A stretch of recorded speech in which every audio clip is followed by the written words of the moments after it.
Today's Tuesday, April 9th, 24. We will call this meeting to order. We will start with the Pledge of Allegiance, followed by the invocation. I pledge allegiance to the flag of the United States of America and to the republic for which it stands, one nation, under God, indivisible, with liberty and justice for all.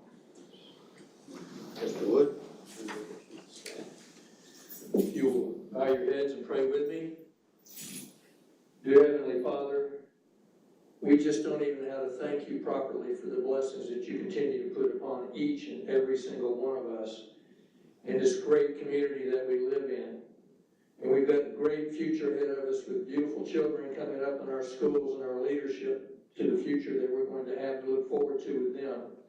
So we ask that you give us the wisdom and the knowledge and the ability to think clearly and concisely to do the town's work on behalf of each and every person in this community.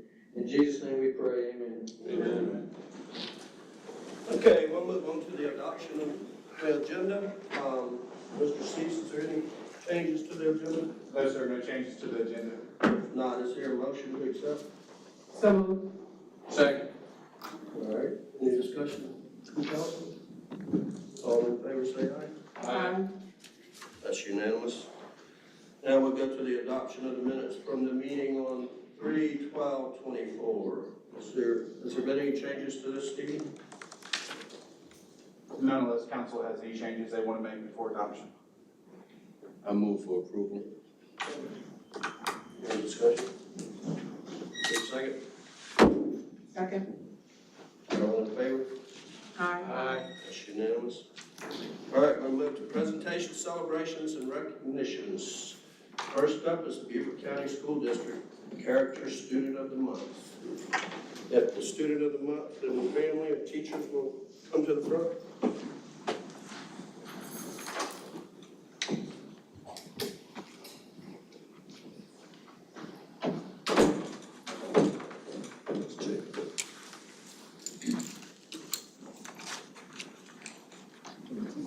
Yeah.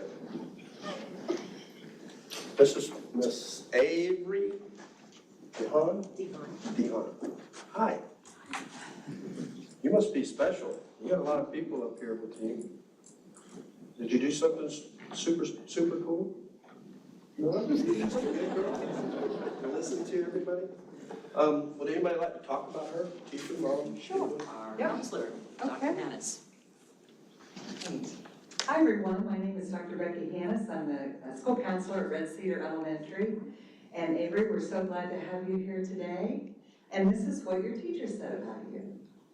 It's with great pleasure that we nominate Avery Dehan for the Honesty and Integrity Award in her time here in first grade. She has consistently demonstrated exceptional character traits that are remarkable for someone so young. Avery stands out among her peers due to her unwavering commitment to being honest. Whether it's returning a lost item to its rightful owner, admitting mistakes without hesitation, or standing up for what is right, even though it's not a popular choice. Avery consistently embodies the value of truthfulness in all aspects of her life here at school. In the classroom, she has impressed both teachers and classmates with her integrity. She has shown a deep understanding of the importance of doing the right thing, even faced with challenges. Her willingness to take responsibility for her actions and learn from her experiences is commendable and one of the many reasons that she's so successful in the classroom. Not only does she exhibit honesty and integrity in her actions, but she also inspires those around her to do the same. She's an amazing role model to her peers and her classmates often look to her as an example of how to navigate challenges that they encounter in the classroom. Avery is an exceptional young lady who embodies the quality of honesty and integrity in all aspects of her life. She is a shining example for her peers and a true asset to our Red Cedar family. We're confident that she will continue to inspire others to do the right thing and will make a positive impact wherever she goes. Congratulations.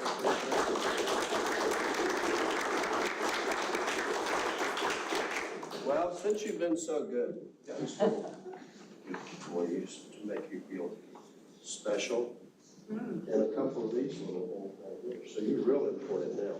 Not everybody gets those. Okay? So we're very proud of you. And maybe someday you can be up here doing this, doing my job when you get bigger. Okay? You got all your smarts from Grandpa, right? That's right. Okay. That's what my grandkids say too. You're welcome. It's my pleasure. You want to get a picture?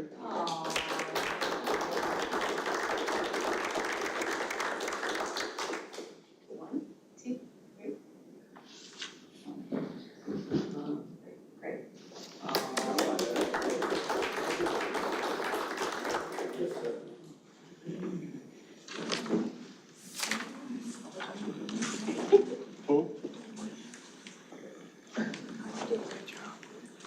Oh, yeah. Hey, baby, you need to come and see this lady before you leave and tell her what your favorite food is, because sometime in the next 3 or 4 weeks, I'm gonna show up at the school with your favorite lunch.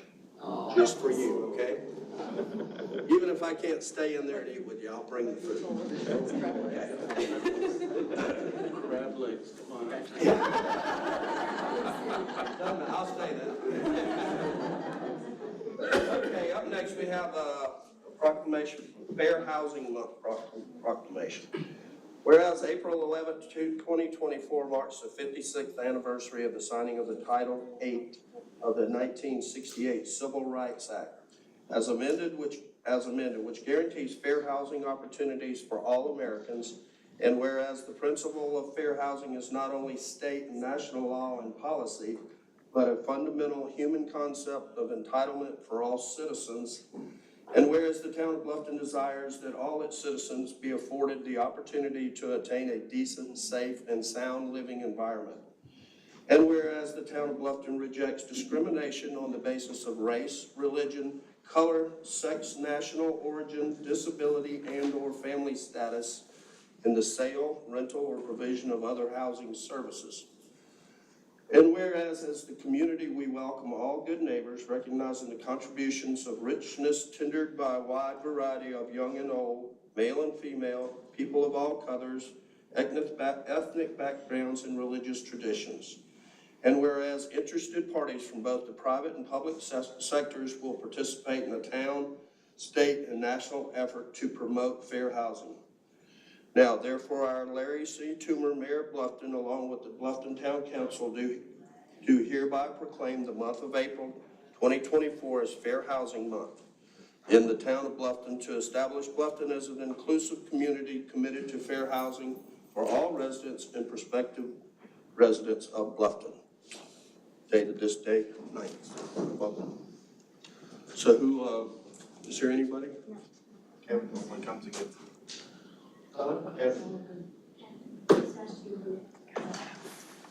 I'll come and accept it. Oh. Thank you. You want to get a picture? You're gonna see her.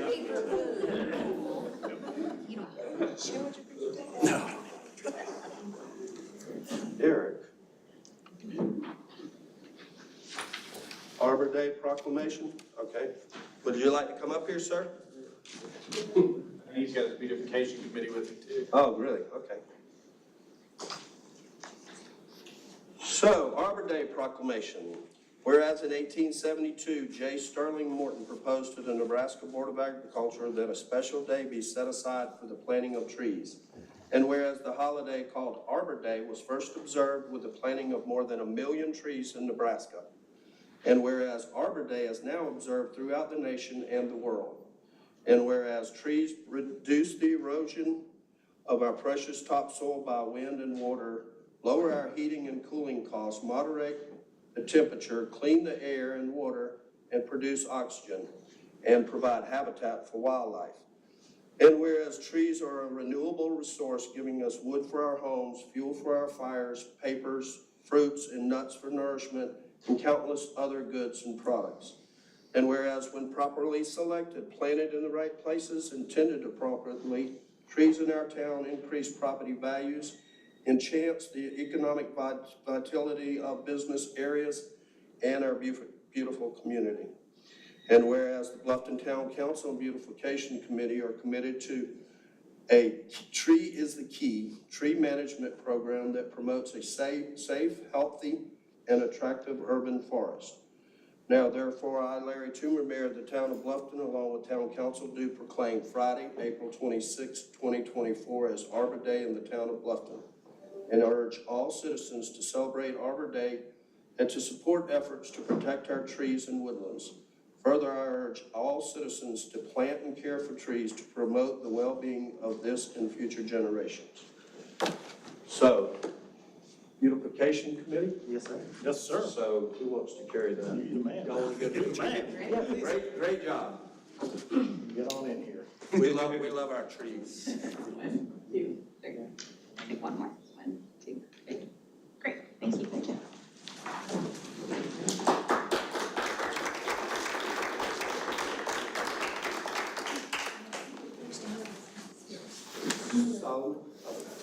Oh, yes, ma'am.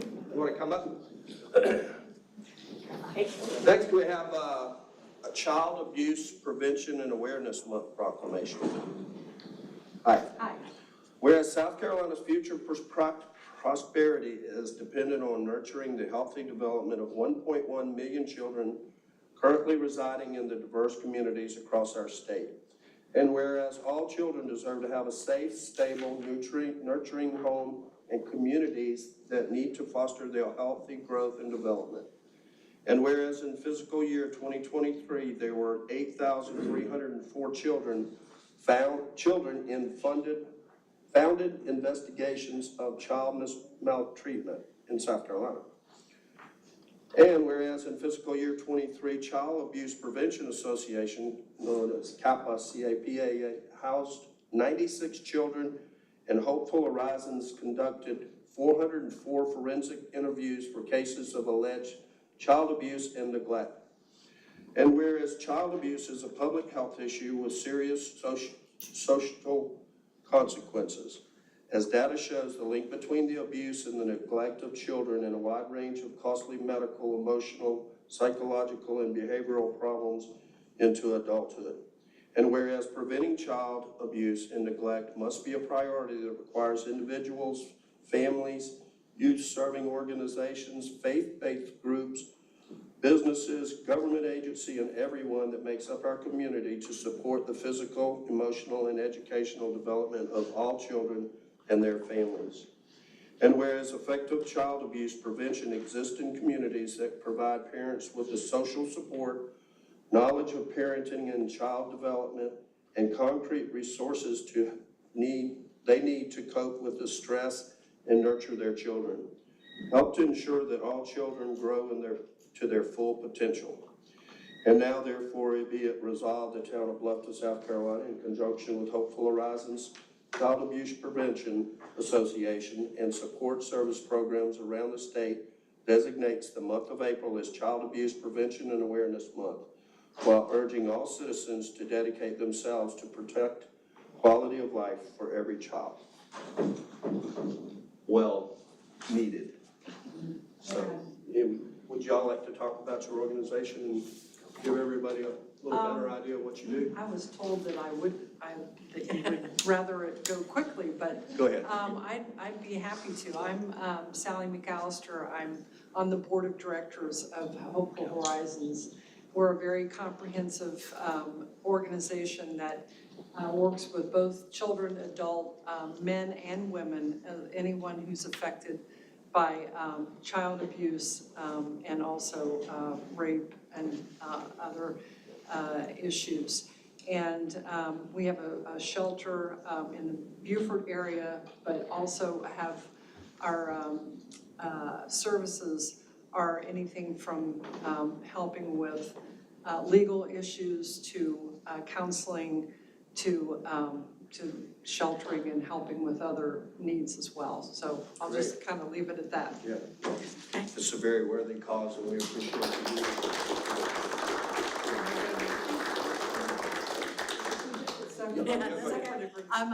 I'm Charmian Hendrick. I'm the Director of Operations for the Child Abuse Prevention Association. We do prevention and intervention work. We see about 13,000 children in the schools to keep abuse from happening. And then we have the Open Arms Children's Home, which is the only home in the this 5-county area, and we have 25 foster homes. So anybody who's interested in fostering or helping our kids, we're happy to help you, and thank you very much. You're very welcome. Thank you very much. Thank you. Okay. Let's get a picture. Want to pick them?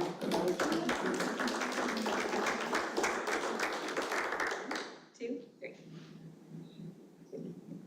Great, thank you. Thank you so much. You're very welcome. Okay, next, we have a young lady here, I think, named Miss Rod. Leslie. Leslie, is she here? Oh, there, I thought I saw you. Okay, this is for Chief Ambassador Chef I need more glasses. Ow.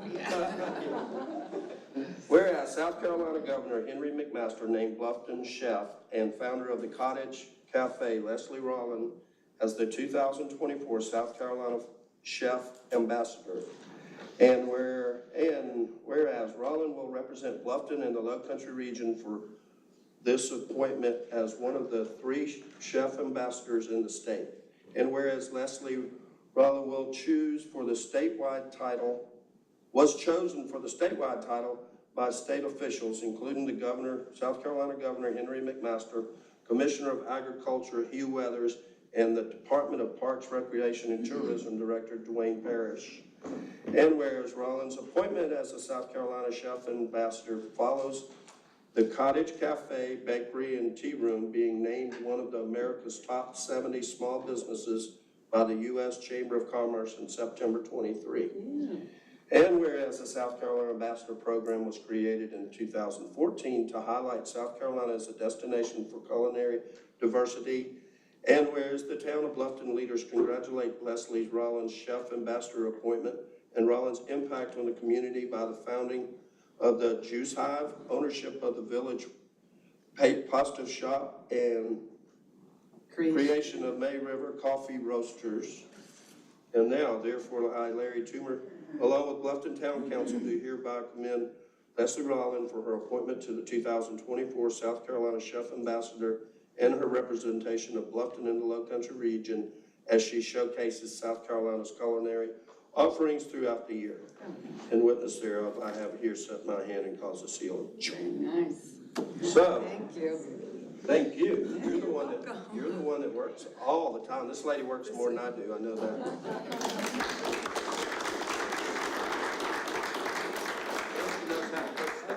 Especially. His crab.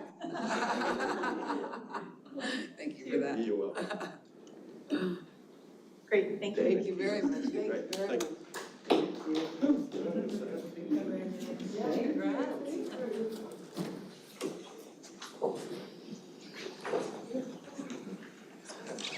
Okay. Where we going now? All right, we'll move on now to public comment. All right, we're gonna skip something. Oh, yeah, I'm sorry.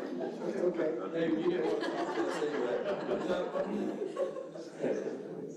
This is Online Center for Innovation update, Mr. David Nolan, CEO. On my presentation.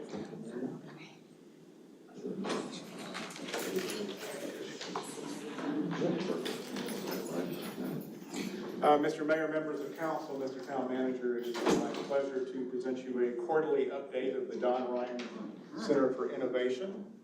Looks like this is a PDF. I'll keep it short and sweet because I know Kevin and Kim have to talk today, and I can already feel the laser beams in the back of my neck, and they're already hot. So, basically, the Don Ryan Center is still hitting our stride, like I talked to you about 3 or 4 months ago, doing very, very well, a lot of stuff going on. They're all focused on these strategic initiatives, which I will not read, but you've seen before, but basically attract new business and employers, enhance partnerships, work with grants, and expand our operational capabilities.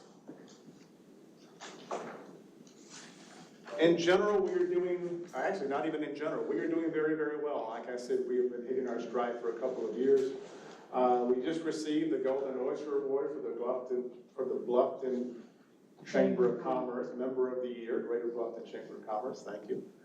The city of Hardyville just renewed their annual contract with us. That brings in a nice sum of money for the center every year that the town does not have to fund. We've already been recognized as an authority in the field of artificial intelligence. I'll talk about that a little bit more in a moment. We have really a fantastic partnership with John O'Toole and Kelly from the Beaufort County Economic Development Corporation, especially as it relates to the Economic Development Ordinance. As you know, they share an office with us and really are a great partnership and a great team with them. You will also be glad to know that the BC, EDC, and Clemson are working to develop new the economic impact of the Don Ryan Center and the program companies that are in Bluffton and Beaufort County and the region, so you can have some more KPIs to track. We do this every couple of years, and it's time to do it again. And so that is about to start, and when it completes, I'll be presenting that to you so you can see the ROI the town has received on the Don Ryan Center. And so generally, things are going really well, very positive impact in the community, very great awareness, great reputation. I'm going to dig into, we have two basic pillars, if you will. One is economic development, one is business incubation and development. We'll start with economic development. Part of these initiatives to attract new businesses and employers and enhance our partnerships. Those are our strategic initiatives. As you know, the Economic Development Ordinance, or I actually call it the Economic Development Incentive Plan, and I even shorten that to EDIP because that's a mouthful.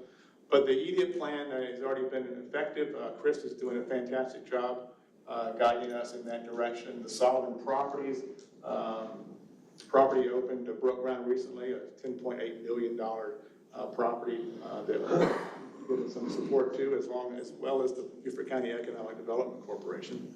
Bluffton Yards is a pickleball and licensing campus that will be over on 170. $26 to $30 million facility, of which some of it will be related to healthcare and physical therapy and things like that. So we're in progress of talking to them right now, and they're filling out the proper paperwork to see how we can help them grow. Another pipeline is a healthcare facility expansion. I'm not able to name them right now, but it's an existing facility looking to expand their footprint in the kind of the West Buckwalter area. Probably about a $10 million expansion for that facility, and it will be another growth in employees as well, but we don't have the numbers yet. We're waiting for some data on them. And the last one of the project, the pipeline right now, is the Economic Development Initiative for the daycare in what we consider Building A over at the Buckwalter Place development, where the Don Ryan Center will be at the top floor, and the daycare will hopefully be in the bottom floor. So there's a lot going on with the Economic Development Ordinance. It's received a lot of great attention. There will be a website that's going to be launched for that initiative probably at the end of April. People can apply online, get the information they need, and we can track it even better than we're tracking it now. Moving on to... Sir, with that button, can you zoom in? What you're doing to the right with that mouse? I mean, I'm 42 and I'm about to be 42 and I still cannot see this. Come on, move up. I'm not being funny. Can anybody else see the screen? Move up, move up. You see that screen? That's pretty good for you, but we can zoom in a little bit. Move up, come right here with me. Oh, I don't even zoom in. We're How's that? Thank you. Yeah, you're welcome. Okay, so I wasn't sure where that voice was coming from. I didn't hear something, but I don't see somebody talking. All right, now let's move on to our other pillar of business incubation. Performance-wise, we have 15 companies in the Don Ryan Center right now, looking to add another 2 or 4 in the next 90 days. 73% of the companies that we started with even way back in 2012 are still in business. That's much higher than the average rate of the survival rate of 55% of 5 years and 35% in 10 years. What I'm very proud about is if you look at these goals versus actuals here of some of these KPIs we've been asked to track, are the numbers, the actual numbers versus the goals. So we posted 32 events, and those events, more than 612 people have come to the Don Ryan Center in the last 12 months. So Town Council has given us a beautiful facility, and people just love it. They love coming there to participate in events or work at some of our program companies. 72 mentors in the network. 86% of the businesses we're working with now are based in Bluffton. 86%. That is the highest percentage we have ever had in the Don Ryan Center. And of those, 40% classify as a minority-owned business enterprise. So that is also the highest percent we've ever had. You said 40% minority owned? Yes, minority business owned, yes ma'am. Minority classifies as people of color or women. This is how they classify it, so we have both. We have multiple. The AI initiative I talked about the other day, this is something we started playing with AI last year. Of course, it's a hot buzzword right now. We started an AI program last Wednesday. It's a 2-series program. It starts April 3rd and April 7th. It's a lunch and learn event to introduce citizens, business owners to artificial intelligence and what it means. I can tell you we are well ahead of the curve with this, but it's better with this technology to be too soon rather than too late. We also received a grant from the Department of Commerce to put on this program. So they said it was one of the best ideas they'd ever seen for a grant initiative, and I was surprised we were the only ones that actually put artificial intelligence as something we want to work with. So we started it last week. We're going to continue to do it every quarter or so. As the technology evolves, we will evolve the content. I was pleased to find out 2 days ago that the Technical College of the Lowcountry contacted me and said, hey, can you come up and do this in Beaufort for us as well? So even the college wants us to teach artificial intelligence to their student body and anyone else that's interested from that standpoint. More to come on that. Real quickly, I'm not going to talk about all these in general, but these are the startup companies. You can see where they're located, anywhere from golf clubs to insect repellent to software to microgreens to training F-35 pilots. Peditech is a little mobile device company for training your dog humanely. Growth companies. As you may know, we have the startup program, which we started years ago when we started back in 2013 to help companies start. But a couple of years ago, we realized that we need to help companies that are existing that want to go to the next level. And we started the growth program. These companies are all in the $1 to $7 million revenue range per year. And they've essentially were started years ago, for the most part, by 1 or 2 people together. And as Bluffton and Beaufort County has grown, these companies have grown with it. And a lot of times they cannot keep up with the growth demand. So we're giving them assistance on how to handle this growth and how to scale. So you see a lot of services, CAV, Barbers of the Lowcountry, Delta Roofing, Noble Hearts is Human Resources, LaSource is Kitchens, Bluffton Electric, Beachside Tires. These are all companies that have been around for a long time and are growing it by leaps and bounds because Bluffton and Beaufort County are growing by leaps and bounds, and they have to know how to handle it.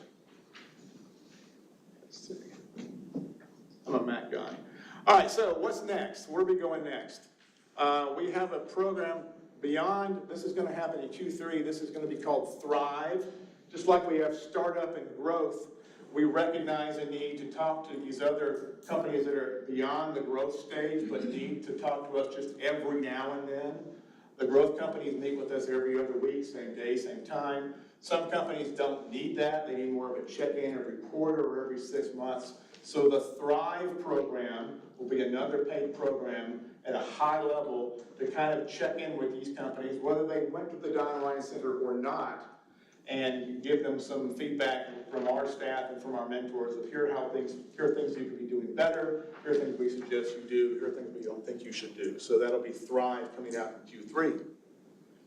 The next one coming out in Q4 is called Trade Up. As I mentioned, as the town of Bluffton and Beaufort County and Jasper County grows, the need for, lack of a better word, blue-collar jobs, people that do things, fix things, make things, grows with it. It's not just these growth companies that are already there, like Bluffton Electric and Delta Roofing. We're going to need new organizations to do this, new companies to do this. And most of these people that work in these trades know how to do these trades very, very well. They don't know how to start a business. That's just not how they were taught. They've been working for somebody else. So we're going to start this program in Q4 to market to people that are maybe working for other organizations or have the skill set and go, I know how to fix a leaky pipe, I know how to fix an electrical issue, but I don't know how to start a company. and we're going to need these types of people as the company, as the location and the region grows. So that'll be the trade-up program, Q4. And a little further out, if I can get it, is a program called Evolve, which will start in Q1 of 2025. This is an AI type of program for companies that want to figure out how to put AI into their existing business. Again, we're very early on this, but it's, again, better to be early rather than late. Companies know about AI. They're curious about it, but they don't know how to implement it into their company structure yet, how to make it a standard operating procedure, what's a good practice, what's the best practice. And our goal with the Evolve program would be to guide these companies through how they can manage and leverage that technology. So we're going to have Startup, Growth, Thrive, and Evolve. Those will be our core programs. We'll have the Heroes program, which we still have, and Trade Up, which are targeted to certain demographics. But really, when you look at it, if you look at Evolve and you look at Trade Up, we're going anywhere from AI to HVAC and anything in between. So we're really pleased with this type of program offering. We think it serves all the citizens of Bluffton, Beaufort County, Jasper County, the surrounding region well. We want to make sure we give support to anybody we can support to. We've got a great staff and we've got great partnerships. And like I said at the beginning, we're really hitting a great stride here and continue to appreciate the support that mayor and council and town staff gives us. So with that, if you have any questions. Any questions from the Go down to the Go ahead, Bridget. Thank you for that presentation. It's always great to hear and learn about what you have going on. I do have a few questions. One of your slides said 73% of the businesses you guys have been working with since 2012 are still in business. Is definitely an extraordinary accomplishment. I'm interested to know how many of them are Bluffton based of that 73. I'll find out. I don't know at the top of my head. There's a high percentage that are Bluffton based, or either Bluffton proper or Bluffton address, and I'll find out for you. Okay. And the other question is, there are a lot of great services I'm hearing that you all are doing. How do you engage currently the community or potential business owners that might want to benefit from the program that are unfamiliar of all of the perks and things you have going on? Like, what are some of your initiatives to reach the community? That's, Councilman Frazier, that's where all of our partnerships really pay off, with partnerships with the Beaufort County Economic Development Corporation, the Greater Bluffton Business Chamber, all these events, the Hilton Head Chamber, Beaufort Digital Corridor. We really, we named the building the Hub over at where we are, because we want people to be able to come in there and we can point them in the right direction. But what we're finding is a lot of our partners are pointing people towards us. We really don't market the programs that heavily right now, because so much of our stuff comes from referrals, either from previous customers that have been satisfied or from referrals like the Beaufort County Economic Development Corporation or the Chamber, that type of thing. We attend all these networking events. We host a lot of networking events for our partners at the Don Ryan Center.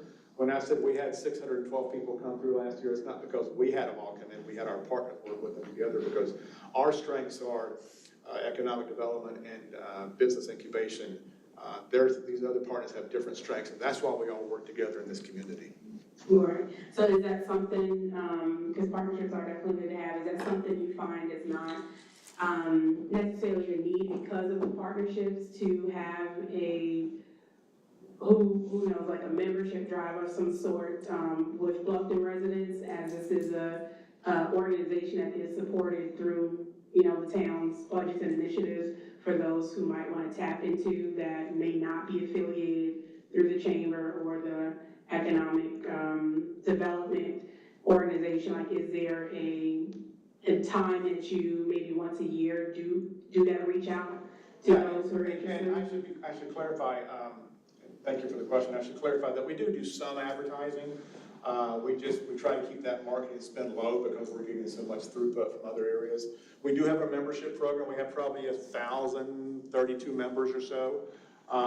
The membership program was pushed very heavily under my predecessor, but I didn't feel at the time that we have a lot of extra right now to give the charge for membership, so that he made the memberships free. And to me, that's like, well, other than getting a newsletter, what work is that? So it looks good on paper, but it doesn't really help the members. So as we continue to do some of these services, if we can find a way to have a better membership program, even a paid program at some level, we would do something like that. I just don't want to do something just to do it. I want to make sure that it is a value to our time, a value to our community, and values the funds that council gives us to run this organization for you. Thank you. Point well taken. Dan, anything? I just want to say, I think it was a great presentation, and most of us at this dais go back years and we remember the growing pains, and so it's refreshing for me to sit here and see this update and this great report, and so your success is hard-earned but well-deserved. Thank you. Thank you, sir. Mr. Hamilton? Nothing for me, thank you. Ms. Martin? Nothing for me, besides, it was a great presentation, very informative as a business owner. I'm very impressed with it, and I think it's great that most of you do come from local, at least I think that's big. Yeah, you've been there, done that, right? Yes, I'm glad not to do it. Greatest thing you ever do is come to my business until the next day. That was the worst thing I ever did. That's not my business, right? Yeah. Anything else? Thank you, Mr. Mayor. Okay. Okay. All right, next we have a presentation from our designated marketing organization. Ariana, is she? I don't see Ariana. Where is Ariana? See her. Well, if she comes in later, we'll squeeze her in and get that done. Okay, that moves us into our public comments. First up, we have like 5 or 6 of them here. First up is going to be Jeff Ural. Jeff Ural. The public comment needs to be read, the rules. Oh, yeah, let me read these rules. Well, if they don't show up, then no. All right, during public comment, each speaker is limited to a total of 3 minutes per meeting, regardless of whether the person is speaking on their own behalf or as an agent for others. Meeting attendees may not donate, transfer, yield, or give all or any portion of their speaking time to another person. All public comments are to be conducted from the podium and directed to town council as a whole and not to any member thereof. All speakers shall be mindful and respectful of those participating in or present at the meeting. Speakers shall be expected to be civil in their language and shall refrain from comment or behavior that involves disorderly speech or action. Name calling, personal attacks, threats, obscene or indecent remarks, and/or disruptive actions. All speakers shall confine their comments to the issue under the jurisdiction of town council. Speakers shall not use the public comment period to promote or advertise awards, businesses, services, goods, or candidates for public office. Any speaker that violates these rules and protocols for the public comment may be ruled out of order by the presiding officer, and persons whose comments have been ruled out of order shall immediately cease and desist from further improper comments. The refusal of an individual to desist from a further improper comments may subject the individual to removal from the meeting and/or a citation under section 2-49 of the town code. So, is Jeff Ural here? No? Okay. How about next is James Williams. We have a James Williams in the house. Moving right along. Next is Derek Bolden.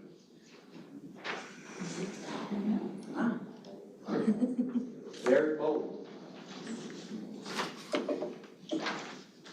Next we have one that's here, Ms. Sharon Brown. I knew, when you said that, you knew, I knew.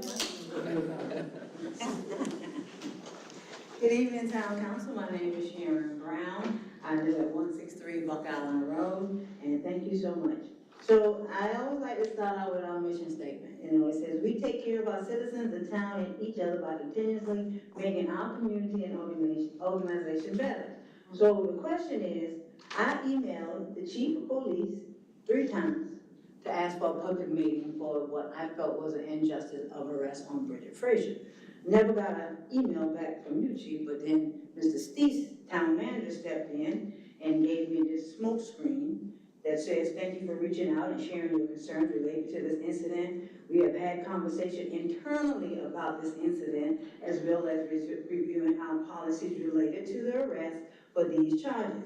Once we have completed our review, we will address any matters that arise and adjust policy as needed. Well, that was not my email. It was a request for a public meeting. I am a taxpayer. I deserve to have somebody respect me enough to have the meeting, just to ask the questions. Reviewing of the policy is very good. I think that's necessary.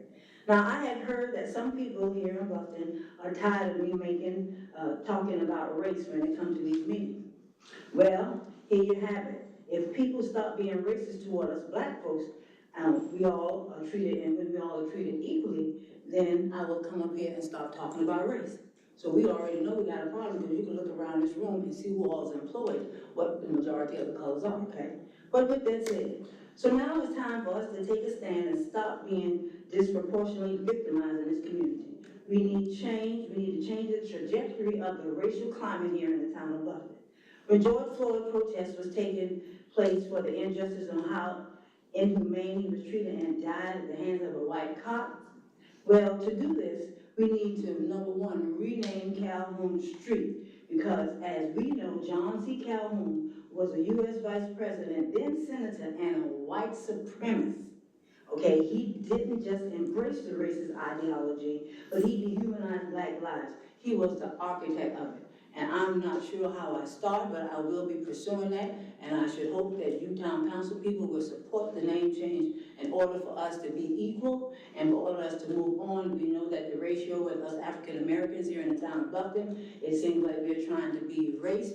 You guys, gentrification is here, and from the planning department to some of you guys know what's going on because you meet undercover. So we know that a secret meeting is already being met from years back with all of us losing our land. We have not much left. So what we have left, we will stand together to make sure that there's no more growth on Buck Island Road if we can, and stop Hamilton Grove. It's already there, but just think about it.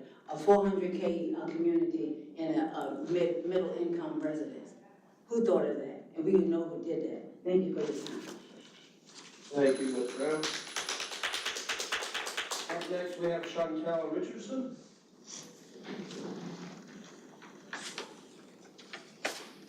Good evening. Please state your name and your address, please. Chantal Richardson, 7 Albert Green Lane, Bluffton, South Carolina. Is Ms. Marcia Hunter here today? Hi. You do the time for the town council?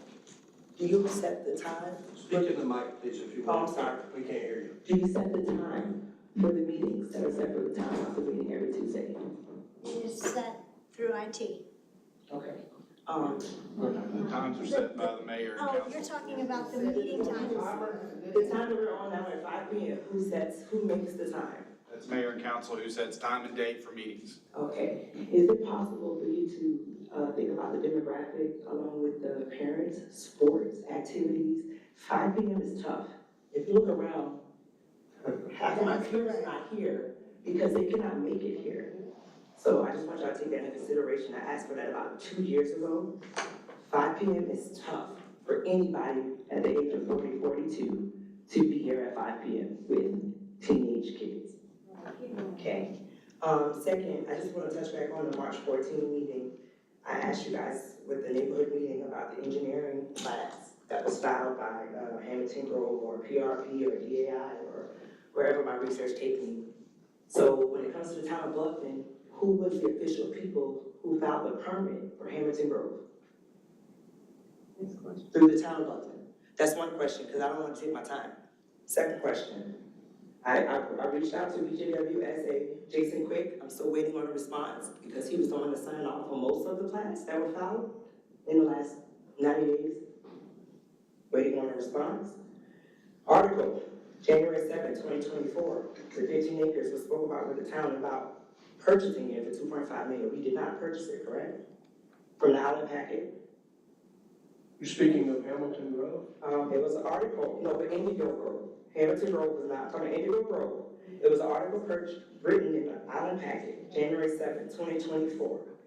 The town of Bluffton said that they were going to try to purchase it for 15.5 acres for $2.5 million. And if you wanna look it up, you have the comments from some of the previous town council members pertaining to the article. So I asked today, did we purchase that? Because I can't, from my research in the Register of Deeds office, I don't know who purchased it. It's too much LLCs. So I'm asking y'all personally, who were the people who filed the original permit for Indigo Grove and for Hamilton Grove before all the LLCs? So I can see the permits that were filed through the engineering, so I can go through the water company with better information. I'm still waiting on Mr. Quick. I'm following your directions. So, answers. Who was the original owners of these properties that filed the permits to do what we're doing a year later, before the LLCs? Shonda, we don't really get into answering questions, but we can have our town manager contact you if he has your information and fill you in on everything that we know. Another thing with the As far public as, comment. you know, as far as, You put the public comment in the middle of the meeting. I have questions pertaining to the new ordinance that you're about to do right now. Do I have a way to answer what you're gonna present today about the agenda through public comments? Or I have to wait until the next meeting? Because that's, the public comments is where the way you place it.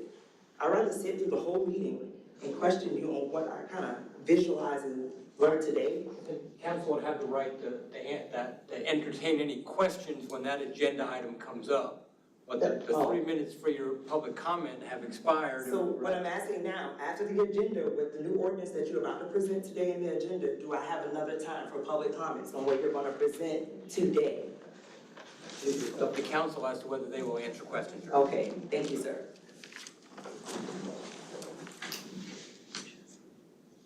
okay, that concludes our public comment. Move on now to communication from the mayor and council. Start with Ms. Burton.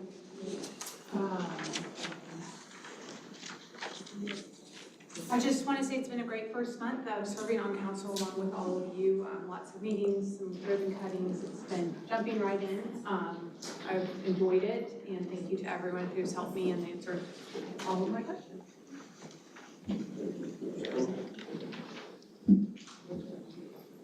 Any questions that public comment didn't feel that they got satisfaction on? There's an open door policy here in town. Town manager is your go-to person first.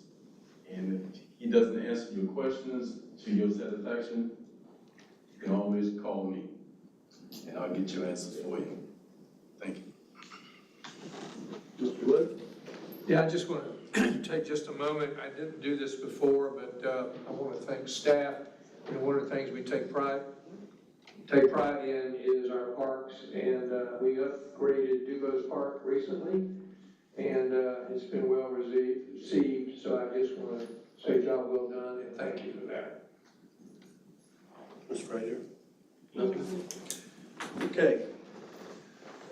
Now we'll move on to our workshop agenda items, no workshop agenda items. So, public hearing and final reading for the consideration of an ordinance for certain amendments to the Town of Bluffton Board of Ordinance, Chapter 23 Unified Development Ordinance, excuse me, including amendments to Article 3 Application Process, Section 313 Development Surety and Stormwater Surety, Section 3.14 Certificate of Construction Compliance, Section 3.1.8 Certificate of Appropriateness Historic District, Section 3.19 Site Feature Historic District Permit, and Section 3.25 Designation of Contributing Resources, Article 4 Zoning Districts, Table 4.3 Uses by District, Article 5 Design Standards, Section 5.10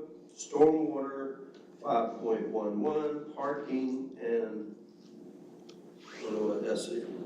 Section 5.15 Old Town Bluffton Historic District, and Article 9 Definitions Interpretations, Section 9.2 Defined Terms. Mr. Kevin Icahn. Sir, It's a mouthful. it is. So this is a public hearing. So if you would like to call for public hearing. Comments? Yes, sir. This starts, we're going to have the presentation before the comments, right? Your choice, how do you do that? And I was just gonna say, there's been no changes from first reading, and I'm happy to go through the presentation, however, I just have a motion for you on second reading. Oh, okay. So we'll start, this is public hearing, so I'll ask once, are there any comments from the public? First call, any comments? Second call, any comments from the public in this public hearing? Third call, there are no, third and final, there are no public comments. So go ahead, Kevin. Yes, sir. Again, I have the motion in front of you. There were no changes from first reading. Okay. Discussion, council. Yeah, I have a question, Kevin, specifically to the changes that are gonna be made to stormwater. I know that the request and the amendment is for a 25-foot buffer in terms of wetlands. Is that the one, Liz? No, ma'am. That's my next item. Gotcha. Okay. Any questions, Ed? No, thank you. Hamilton? Ms. Burton? Is there a motion to approve the amendments to the Town of Bluffton Code of Ordinance, Chapter 23 Unified Development Ordinances submitted with the following amendment as recommended by the Planning Commission? So moved. Is there a second? Second. All in favor? Any Aye. discussion? All in favor? Aye. That's unanimous. Thank you. Thank you, Cody. All right, we'll move on now to consideration of an ordinance, formal agenda items. Consideration of an ordinance to amend chapter 26 traffic and motor vehicles, Article 7, towing and record services to provide clarification and updates to the maximum fees. And this is second final reading, Chief Bapkowitz.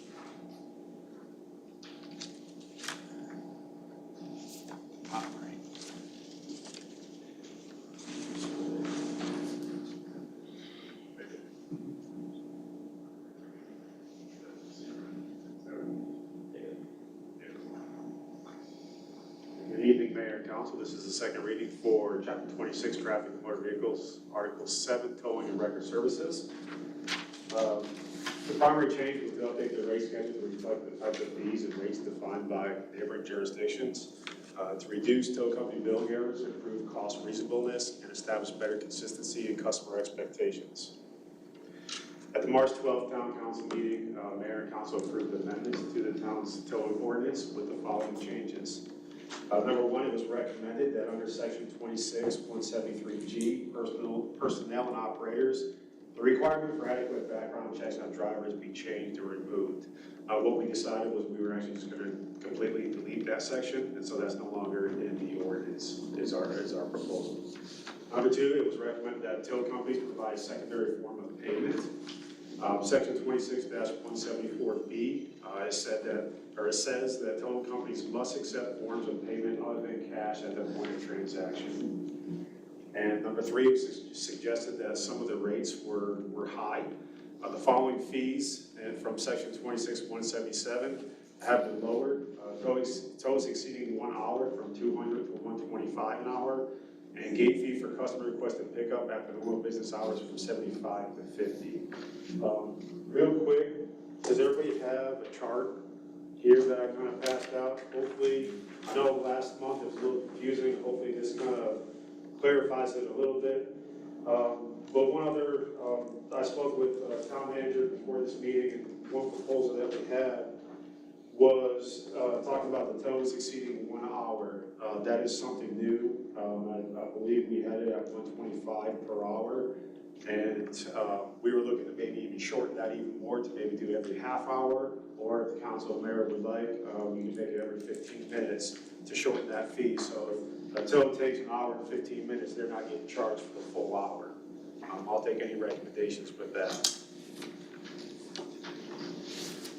But to kind of go down the list of the chart, they're color coded from the current fee that we have right now to our new fee. So you'll see the pickup town of Bluffton is also related to the request per tow down below. Those fees have remained the same at $75. The next three you'll see are color coded blue. We combined the three of them because it got really confusing with the hourly, and people were getting charged differently based upon what time the car was picked up. And so we made it just one set at one law enforcement request tow at $200. There's a new one, the police impound request we deleted at the current fee. However, we did implement a law enforcement requested tow with collision, which was $300. And the reason for the increase in that is because they are required to pick up debris as well as lay down certain things on the chemicals so that they don't run off. Tows exceeding 1 hour, we have in there now $60 per half hour. Again, that is up for discussion with whatever mayor and council would prefer. And then storage fee, storage per day after the first 24 hours is $40. And then the gate fee, we lowered it from $75 to $50. Questions? Questions from council, Bridget? More so a comment, I know the confusion from the last meeting was that the chart itself didn't align with, some of the discussions. So like when we look at the chart as is, it has current fees, for some items, but it doesn't have a matchup of what the current fee and the new proposed fees are. And so, I can't speak for anyone else, but for me, looking at the chart, I would have still liked to see for pickup disabled vehicles is $125, but what's gonna be the proposed fee from, is that just the current fee as is, or has that been the same fee all along? No, ma'am. So if you see all the three in the blue with pickup disabled vehicles, pickup police request from 8 to 10, and then pickup police request 10 to 8, we combined the three of those into our new fee of just law enforcement requested tow for $200. If that does that answer your question? No, so for me, that's so confusing. So did we not have an isolated fee for disabled vehicles before? And is this a new feature we're adding? No, so the current fee, we did have those isolated. We're simplifying it now. If I may, I think your nighttime fee was, in the original, was more expensive, was it not? Right. Well, it says so right here, for the hours.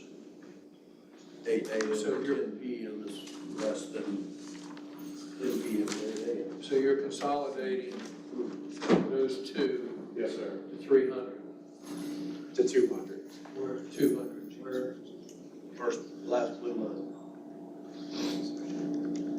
Again, it's got the time associated to it. But not, the Oh, I time's see. got, Law there's enforcement, no more times, law right? enforcement requested tow, okay. So it doesn't matter if it's day or night anymore. Doesn't matter whether it's there, Right. the fee is $200. Right, and that's why you had all these different fees, was because it was for different hours, daylight hours or dark or whatever. Yes, sir. Middle of the night. I think I understand the rationale behind it, especially with having the tow companies come the last time and explain some of that, and I'm in agreement with it. I just think for transparency purposes, for someone who's wanting to understand why we're making the adjustments and why we're going from one fee to the next, I know if I'm looking at it with that type of confusion, I would imagine someone from the public might have that same concern, and I just want to make sure we're able to answer anyone who's asking that to justify, well, what's the need to go from one fee level to the next if we can't look at a chart that shows what was original to where we're going to now. I just want to make it more user-friendly for folks to be able to understand. Right now, it's not. And to follow her up with that, the original fee were $125. Yes, sir. That was the original fee. Yes, sir. And at that point, it didn't matter what time of day they would pick up, right? No, I'm on. Yes, it was $125. Okay. So there's a $75 increase from, if they were picking it up from 8 in the morning till 4 p.m., which is a normal business day, it was still $125. Yes, sir. Okay, I think that $200 should be $150. So that would be my suggestion, because I know the cost of doing business has changed, but we got to also look out for our residents or constituents who is also struggling because they have a disabled vehicle. We can make that change. That's just Fred now. I can't speak for the others. That's my recommendation.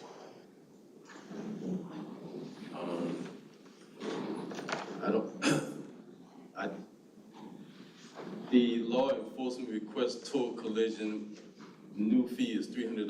What was it before? So the one with the total collision, that's new, sir. That's new? Yes, sir. That was never, we never had something for tow. And what was happening was the tow companies were utilizing the quick dry and things like that at their cost, and they were not replenishing any type of money from that. And so that's why we explicitly set aside that for an accident. They also pick up the debris and items like that, and they have to remove that from the roadway as well. Chime in on one other. The tow exceeding 1 hour is also new, right? Yes, sir. Okay. I'm sorry, no, the previous one, tow exceeding 1 hour. Yes, I'm sorry. The hourly rate, now if they got it's $125, is it $200? Which one? It's at 125 for normal tow. So normal tow is 125, right? So if they go over an hour and 15 minutes, most people are gonna round it off to an hour anyway, right? Yes, sir. So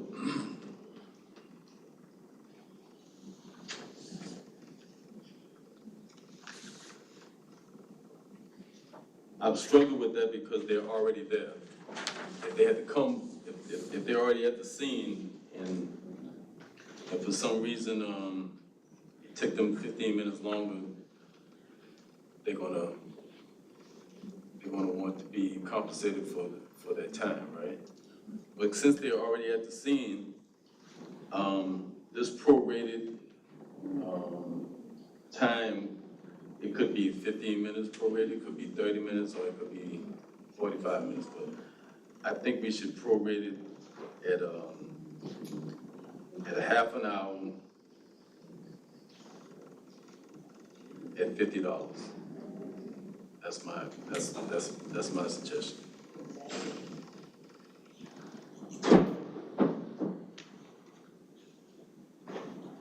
The way we looked at that, Councilman Hamilton, is that their regular fees are 125, and so we're gonna use that 125 to break that down. I know, but they're already there. I got you. See, they're already at the scene. It's not like they have to bring another truck, they're already there. The time, I mean, it's not like, and that is giving them $50 for 30 minutes.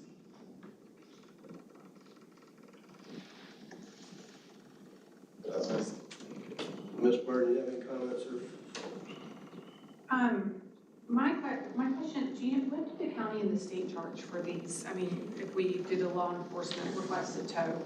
You know, I had that last meeting, and I'm sorry I don't have that with me. I know the state was much higher. I can answer that question, if you're okay with it. I'd like to answer that question. The difference between the county and the state, we tailor our calls to Bluffton business only. The county and the state will call anybody, whoever's in the rotation. We only allow Bluffton business with a Bluffton address or Bluffton office to do our tours. So that's not a fair comparison to measure the county and the state, because somebody from Hardyville, somebody from Hilton Head, somebody from Beaufort, somebody from Jasper could be called for that tour. We try to give all of our business to the local business here. So I don't think that's a fair comparison. Which I think is important. I'm glad that we give the business to our town companies. But I do think it's somewhat important for us to be in line with those fees for county and state. I'm sorry, I don't remember off the top of my head from last month what those were, but are they a lot high? I can answer the question for you. Is it okay if we answer the question? Yeah, that's fine. Yeah, I mean, we're asking, so somebody knows.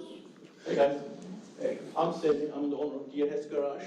Highway Patrol, which is the state, let us build $253 each call. It doesn't matter what time of the day or what day of the day.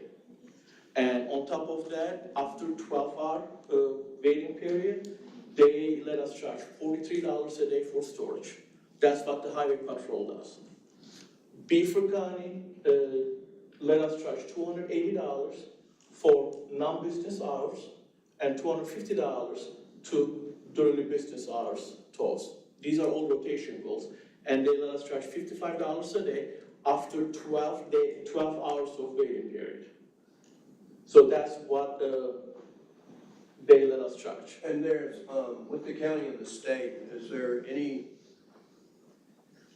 compensation or more compensation if it's a collision, you know, where the car's upside down in the ditch and it takes you 3 hours to get it out? And Highway Patrol let us, depending on which kind of record shows up, because Highway Patrol classifies the records as Class A, Class B, and Class C. Class A is being the light duty, Class B is being the medium duty, and Class C is being the heavy duty records.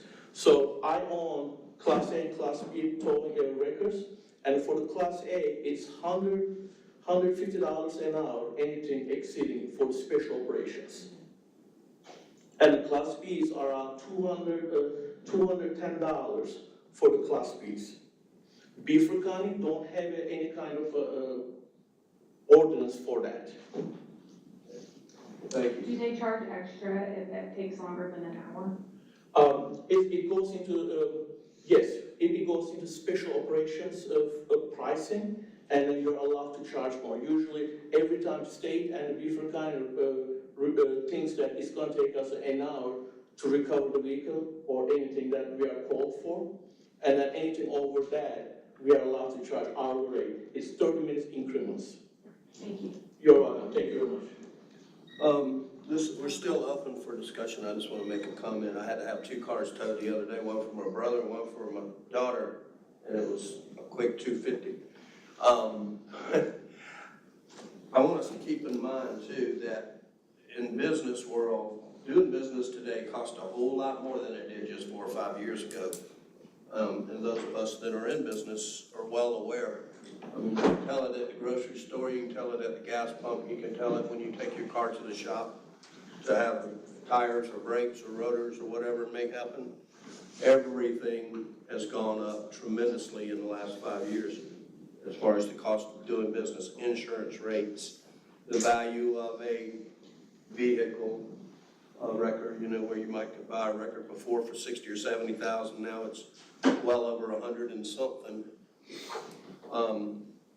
So I'm not against adjusting the rates, you know, letting the rates go up some. I think it's pretty much fair from what I'm hearing, what you proposed. That is just my opinion. But if anybody else has anything to add? I just want to go back to it to comment on, I'm glad to know that our fees are not as exorbitant as what we see with the county and state, and I think we have a responsibility when we can to keep the fees as moderate as possible, knowing that we're already in an area where people are struggling to live, struggling to buy meals, and whereas $150 might be an easy pay for some, for another person, that might be that one triggering thing to put them in a state of homelessness or can't provide meals. So I don't think we should endeavor to try to compare where fees are gonna put somebody in a hole they're not gonna come out of. If we have the opportunity to keep them comfortable where the businesses who are providing the services are able to get what they need, and then our citizens are also able to be able to still afford whatever that service to them is. We have to keep that human approach here also, if we have the ability to make that call. Mr. Wood? I have nothing to add to this except I know we're trying to balance this, and I'm with the mayor. It's tough. I do realize that the cost has escalated exponentially. And one thing I was confused about in discussion, the different classifications of the vehicles. So we're still having to do that here in Bluffton, are we not? There are different classifications, but we have one set rate where we don't charge different rates for different classifications. Okay, and because I know that the larger the truck and the bigger that's why they break them down into that, but that was the only reason I asked the question. But other than that, I'm good. Thank you. Does anybody know, what your insurance companies allow for towing? You know, because there's limits on everything, all of your coverage. Yeah, depends on coverage. Yeah, but I know they allow, a certain amount, and I would think that it would be kind of like a national average or whatever, whether it's 200 or 400 or whatever. But, you know, for the most part, the insurance, other than people that don't have insurance, because the insurance company's gonna pay the record bill anyway. You know, if it's, if it's a collision. Or if it's somebody else's fault. Anyone add anything in here before we, I like what Bridget said. I really think we have to be fair for everybody. You know, I heard this guy say the cost of living has increased, but there's people who are taking advantage of cost of living. There's people who are making it our life difficult because they are gouging because they can. There's no means of the government or anybody else stepping in and saying, we're going to make a difference because people are taking advantage of consumers. Now, I'm not saying that the record company is doing that. I believe that they have increased in their business expenses. I know things are going up. They have to pay the same price we're paying for gas as well as cost of maintenance. But at some point, we have to be someone that, when the city can be directed from us, we have to have a conscience for both sides. That's all I say. any more,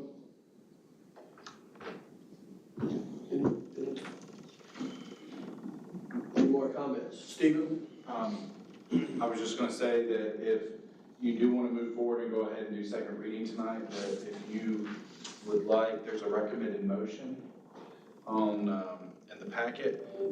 It outlines some of the changes from fees from last time, that if you wanted to make your motion and reference some of the fee changes you made, you could do that. But it's kind of an outline, just want to point it out that there's an outline in case you wanted to do that. Councilman Hamilton. Okay. Or if you want, we can put something together for you real quick if you wanted to make a motion. I like to move that fees that, new fees, number one, towing to exceed 1 hour be, prorated at 30 minutes for $50 more. And the law enforcement request toll be $150 per request. And all the other fees, I believe, we can leave as submitted. That's my motion. Somebody write that down? Or got it, somebody got it? Yeah, it would be the chart here. So Mr. Hamilton's motion is to approve the ordinance with modifications, the modifications being on the new fees. The law enforcement request to tow would not be $200, it would be $150. And on the tow exceeding 1 hour, instead of $60 per half hour, it would be $50 per half hour. I think that's your motion. You sum it up very well. A question quickly, didn't you also make a change, Councilman Hamilton, about the disabled vehicle, or you were saying keep it at 125? What is disabled vehicle? Oh, yeah, well, that price went up to he's requested that it's all at $200, as it was recommended. Yes, Councilwoman, so that disabled vehicle no longer exists. Right. That's in the $200, which is. Which now is just amended to 150. So it would go from 125 to 150. Right. Excuse me, I may have missed the numbers last month with everything y'all have spoken on for the last 20 minutes, but it's tough to even understand what y'all even talking about when y'all don't even show us the numbers. Y'all see what y'all are talking about. We have no idea what numbers y'all are talking about. We know the difference in what y'all explaining as far as towing and the officers and representing only the tow companies from Bluffton. I understand all of that part, but y'all are talking numbers from last month to this month, and I just wanna see what you're visually talking about. Oh, thank you, that would've been great, but why can't it be on the screen, be in 2024? There's something wrong with the screen. Okay, that would be great in the beginning. Okay, let's stick with our plan here on this motion. Do we have this straight with everybody's? I think the motion is on the floor, it has not been seconded yet. Second. Discussion?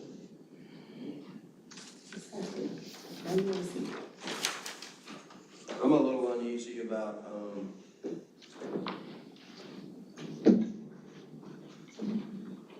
restricting our own businesses to, you know, I mean,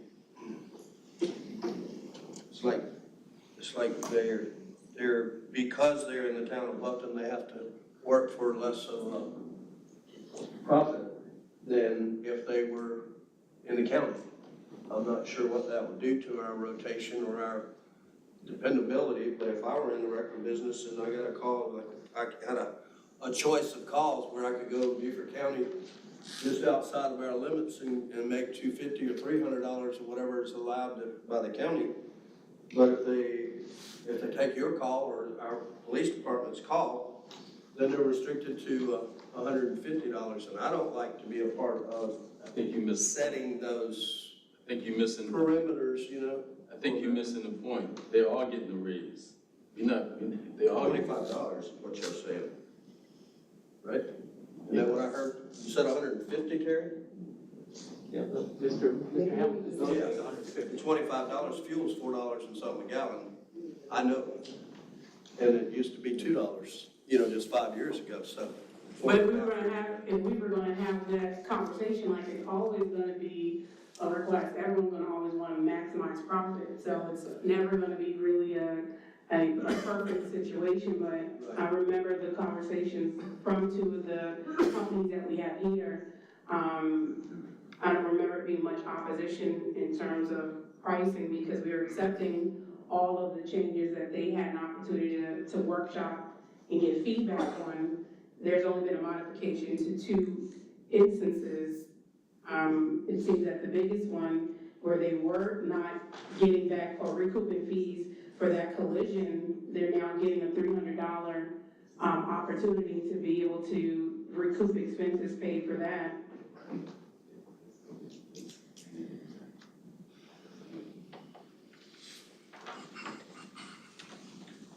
Okay. Mr. Wood? No comment. No comment? Mr. President? I mean, I think my biggest concern is probably what you were saying as well, and I just, are the tow companies going to come to our calls? I mean, I don't know if we have a contract with them or they have to. There will be new contracts issued out, Felicia will handle that. They're required to come when you call. I believe the call out is within 15 to 20 minutes is the response time.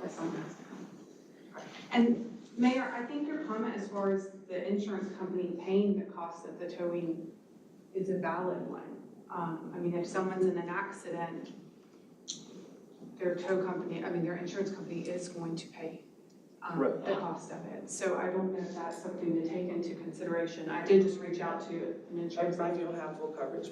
What about the ones that don't own and have the towing fee on their insurance? I mean, you have more people that own cars that didn't finance.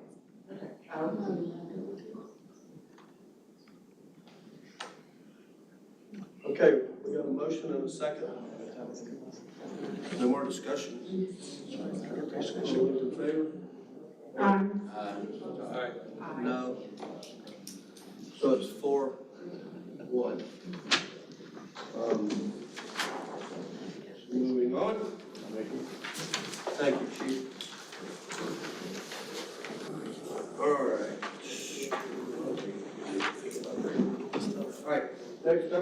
consideration of an ordinance to approve an amendment to the Town of Bluffton zoning map to rezone certain real property owned by Cornerstone Church of Bluffton and Lally Mole. Lally Mole, consisting of approximately 43.31 acres, more or less, located at 11 Grassy Lane and 21 Lake Lane Road, and identified as Beaufort County Tax Map Number R6100360000140000 and R610036000014B0000 from Plan Unit Development Zoning to Agriculture and Rural Mixed Use Zoning. Mr. Kevin Carter. Good evening, Mayor and Council. Thank you. We are here this evening for a rezoning request, as you just stated, for Cornerstone Church and Miss Lolly Mole for the properties, as you referenced, it's approximately 43 acres. This was formerly known as the Mindstream Academy or Tolfini Academy. It was a planned unit development. Just so you know, from a project location, you can see the property here is located off of Highway 46, close to the traffic circle at 170. Just so you can see from an aerial standpoint, the property is located also adjacent to the landings at New Riverside. That's property to the west. So some background information, just as I stated, this property, when it was initially developed, was under the Beaufort County Development Standards Codes, the CDSO as we refer to it. The site itself contains approximately 98,000 square feet of building, equestrian center, dormitory, maintenance facility, and classrooms.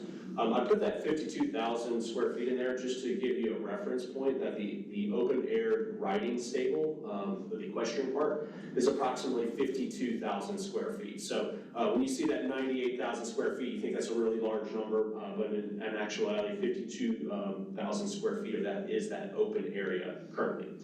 Town Council approved the request for the zoning map amendment in 2011 to create the Mindstream Academy, as well as, it was annexed into the town, it's not shown on here, but in 2010, and it was for the riding facility that's currently out there now.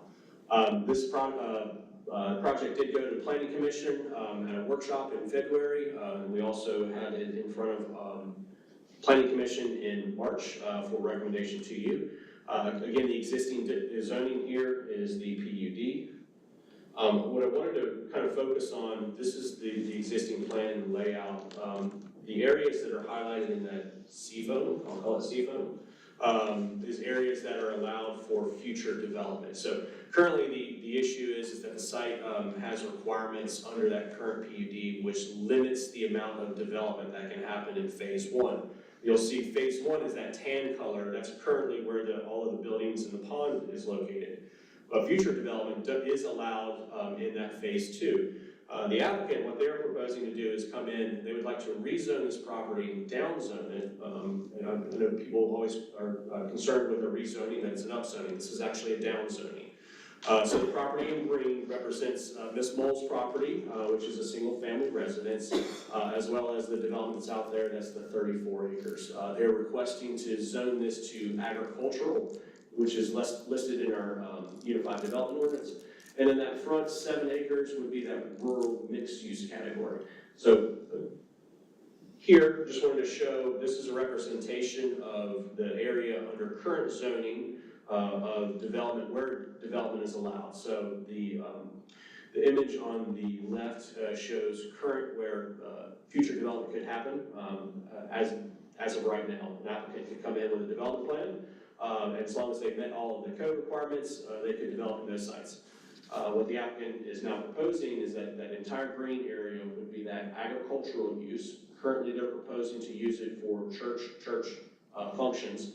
However, I also, just to remind you, this is the rezoning process. So when I show you the table here, any use that is allowed in that agricultural use would be allowed on this property. Now, granted, it is for a church, but you also have to keep that in your mind that when you rezone that underlying the zoning district, any use that's listed in that district could be allowed. So So we always talk about an upzoning. In this case, we're talking about a down zoning. And what we've done is a comparison here under what was proposed in the county. It had the T3 edge, the T2 rural center, as well as the T2 rural. And then the intensity level, you can see that we're going from what was the higher intensity down here at the bottom. For us, the light industrial is our highest intensity that we allowed in our unified development ordinance, to the lowest, which is that agricultural, and then ultimately preserve is the absolute lowest that we have. So from a use, you can see the district characteristics, that typically it's very, very low density. So 1 unit allowed per acre, and then agricultural type uses. As for that rural mixed use, again, low intensity mixed use development, and it is based off of our lot types. That was provided in your staff report, so if you had any questions, I'm happy to go into it. It does get into the complexity of the lot types that are allowed. And that rural mixed use allows for smaller lots, and is meant to provide for smaller buildings, so it is not as an intense development that would happen. Excuse me, sir. As for the presentation of the use table here, you can see that we have all of these uses listed, and this is all in the staff report as one of the attachments. So the uses that are shown in red are uses that are currently allowed under that Mindstream PUD district, and then they will no longer be allowed if the rezoning goes through for that agricultural and rural mixed use. There are a few items that are highlighted in green that are new. And when you look at that, you're looking at museums, short-term rental, that's currently allowed in all of the districts that we have. And some other ones would be the homestead and inn, and then in the rural mixed use, that single family attached would be allowed in that 7 acres towards the top. So again, this went to Planning Commission March this past year. They recommended approval of this. The zoning criteria are listed in your staff report. If you have questions, I'm happy to go through them. Everything was met. And this evening, you have the authority to approve the application as submitted or to deny the application. From a next step standpoint, this is first reading. This will come back to you with a public hearing, second and final reading at the May meeting. With that, I'm happy to answer any questions. The applicant is here if you have any questions for them as well. Mr. Martin, anything? No questions. I spent a lot of time with this. I went to the community meeting the church held last night for their neighbors, read all the emails that were sent to the town. And I just think there was a lot of misinformation along with on the internet. I think they explained it well in the Planning Commission, and that this truly is a zoning request and nothing with the development plan that'll come next. That means that when this does get to the development plan, I would just encourage the church to continue to think about, I feel like y'all have done a good job, but what would you want if you lived on Wheelhouse Way on the property right next to it? And I would love to see that you would keep all the trees, if not most of them, that you would have the parking not next to the neighborhood, and that you would be respectful and thoughtful with your lighting plan. But overall, this does reduce potential development, and therefore I see this as a plus for the town and the river. Thank you. Fred? Bridget? Yeah, I do have a question, Kevin. Yes, ma'am. If you could go back up to the chart that you had in terms of allowable uses. So my question is, I know that with the acreage that's there, they're going from a PUD designation or request from PUD to AG and rural mixed use. After the church is built, what are some of the potential or allowable uses that they would be able to construct on that property if desired? On the green, the church portion, or the reddish portion? I know the total acreage in our packets at 48, and I know they have, I guess the 34.2 is where the church itself would be located. Yes. So in that agriculture, district, they'll have the approval to construct a church. Correct. Right. So in addition to that, what would be the other allowable uses? Because it won't take the 30, however many acres to build a church. What else would they be allowed to build if they were able to change that zoning? I'm just trying to get an idea of what future uses would be allowed there for those who might be. Sure. A couple things. One is you have the existing riding stable that's there. I've had an opportunity to go out to the site before. So that's the open air portion of the building. Their intent, my understanding, is to enclose a portion of that to use for their sanctuary. And then the rest of that would be open air. But as for future development, two things. One, I'll refer to the uses that are listed here. So any of the uses where you see that category of AG, that's that agricultural. If it says a P, that means that use would be permitted by right. If there's a C, there's a condition that is associated with it. If it says SE, which I don't think we have any of them there, that's a special exemption. And if there's a dash line, that means that it's not allowed. So from our standpoint, from the town's perspective, we use this table to then determine the uses that are allowed. Now, I think maybe your question is, what is the church's goal with the rest of the property? That is a question for the church, and I would just respectfully ask. No, my question wasn't what their goal is. I just wanted to make sure, because as we're having these conversations on the public watches, for those who might be unfamiliar with that designation change from a PUD to agricultural or rural mixed use, I just wanted to ask that question for those like myself who might be curious to know, outside of a church, what else would they be allowed to do? I'll kind of just run through a few of them. So like one where it's a single family detached. So that would be allowed. However, it's 1 unit per acre. So it's an acre lot. So it's a very large lot. Agricultural uses, there could be a farm of some sort. It could be a riding school, which it was at one point. Some outdoor sales, that would be, your pumpkin sales, your Christmas tree sales, things like that. Kind of going down that list, a short-term rental, again, that's part of that single-family residence. If you had a single-family residence, you could then rent it out as a short-term rental. But you still can only have 1 house per acre. Yes, sir, you are correct. A home occupation, if you work from home, you had a business, you'd be allowed to do that. Again, that's in your single-family residence. You could have a small daycare, you could have a medium-sized daycare, or potentially a large daycare, since 13 and over. Obviously, that's regulated through DHEC as well.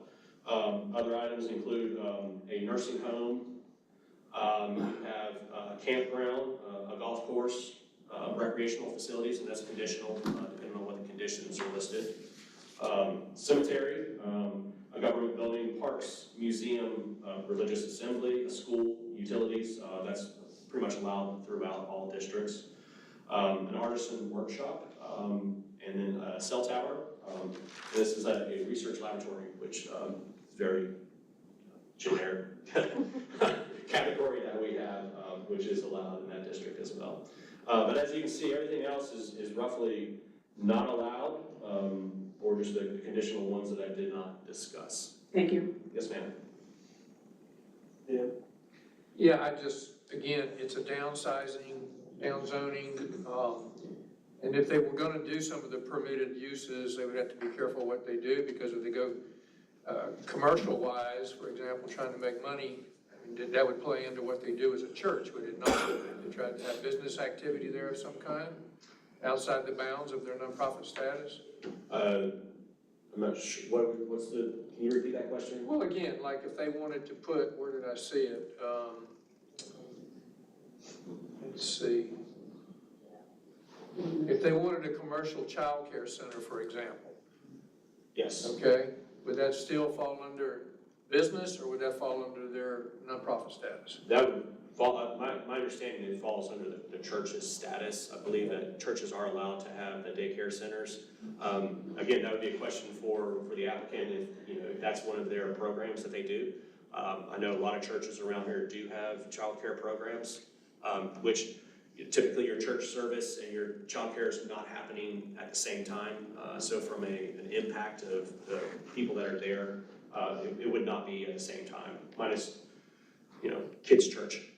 Yeah, and then the only other comment, to what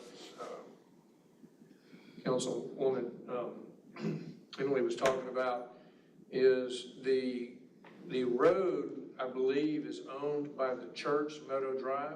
Yes, sir. And so that buffer that everybody's concerned about is rather kind of thin in some places. I believe it to be 50 foot, is that correct?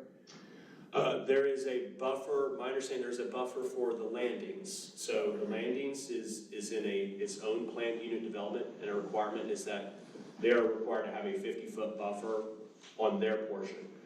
As for the church, what would happen is during that development plan review process, we would look at where development is going to occur, what type of buffers that we could put in place.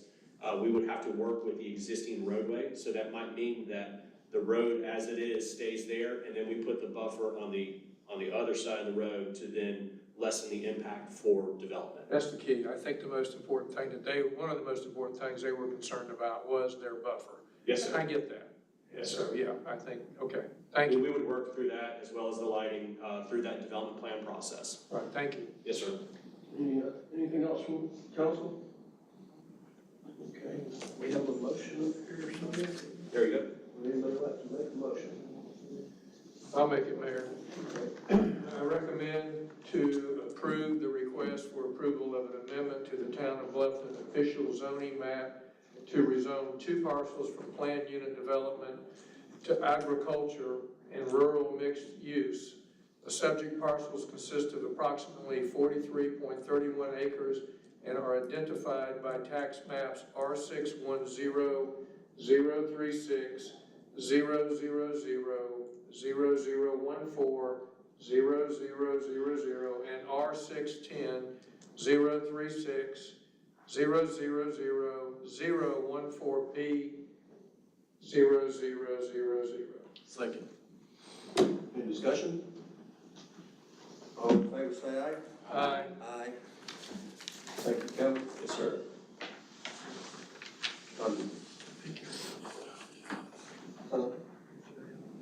Did we see Ariana come in? She left. Thought she came She in. was in, but she left. I guess she's gone again. Okay. All right, moving on here, let's go. We got a consideration of ordinance to amend certain sections of the town of Bluffton's municipal code ordinance.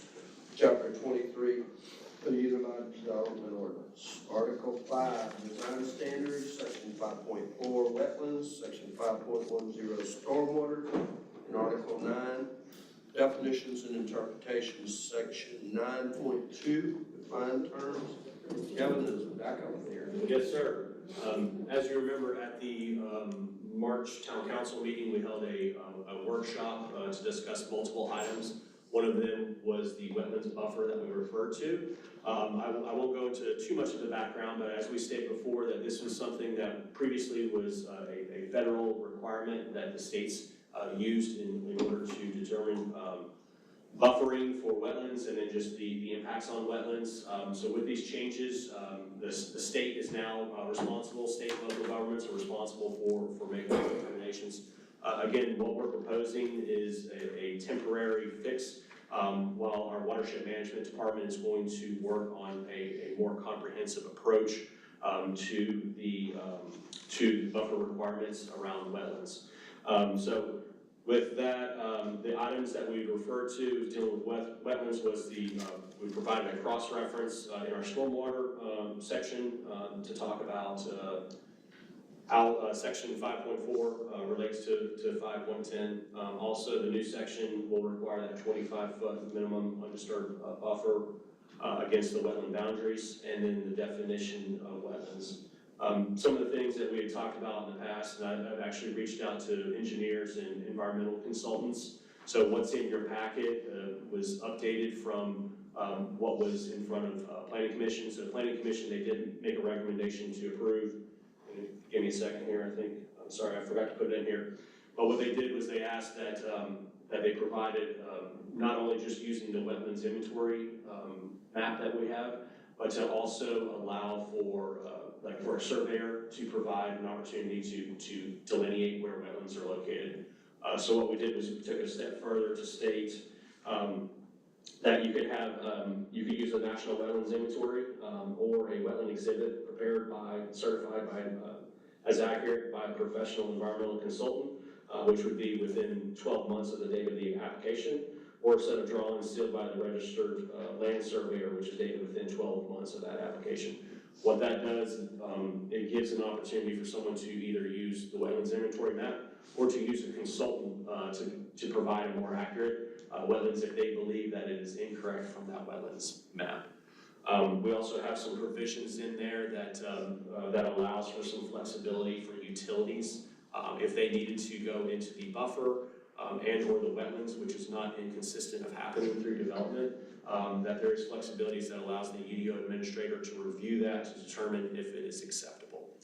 So we have those in there. I know that you had a question specifically about wetlands. I had nothing else. It does meet all of our review criteria.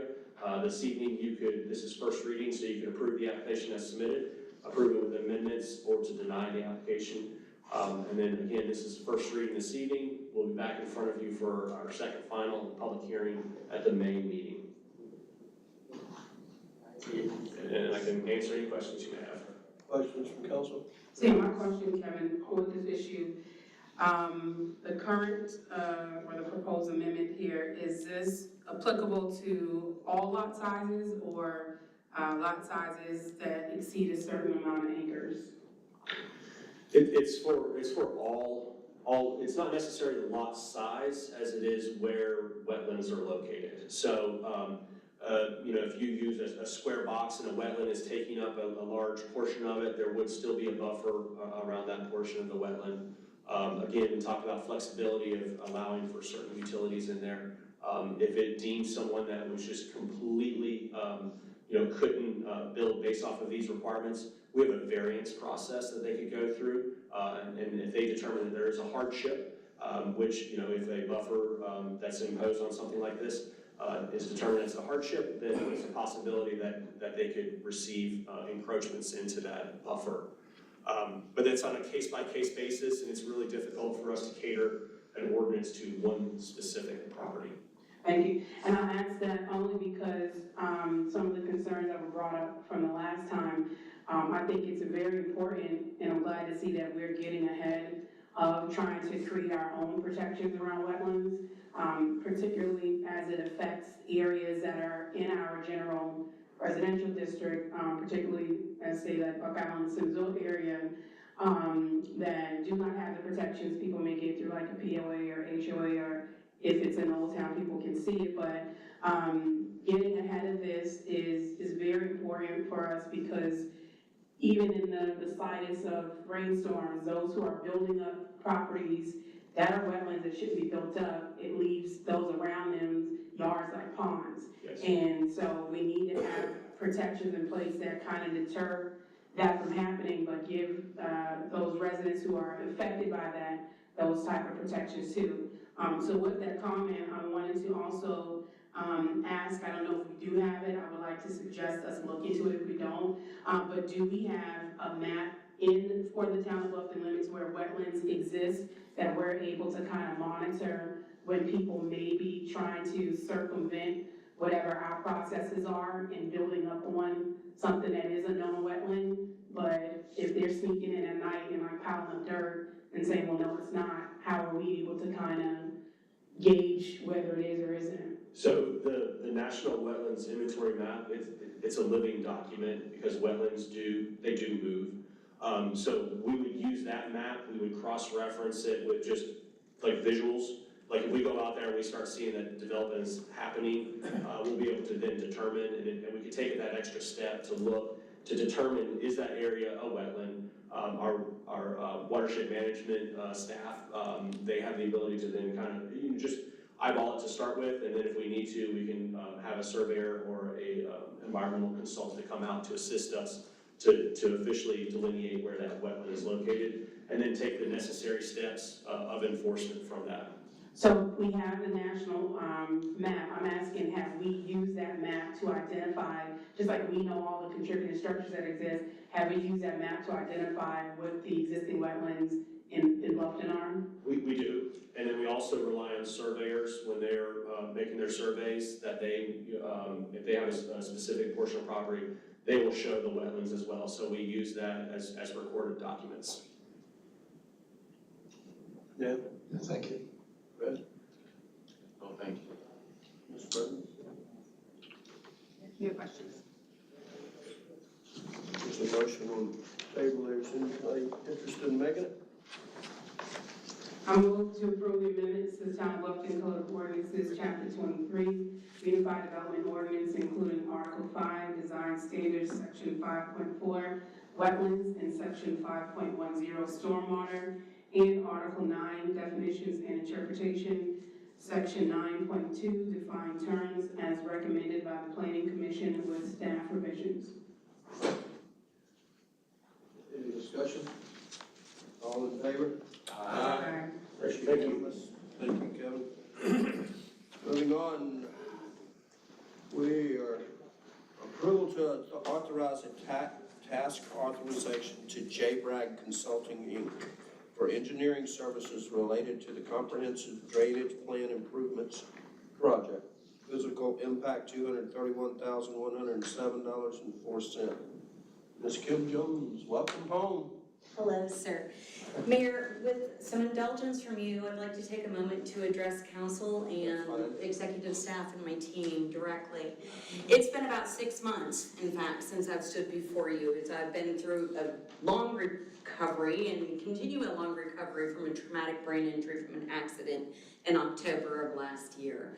And so I wanted to say that it has been an absolute pleasure to work for the town, and accommodations from council, from my manager, Heather Collin, and town manager, Stephen Stees, to my team who is here to support me this evening, and especially my division managers, Pat Roney and Bill Bauer, who have kept everything moving forward for 6 months in my absence.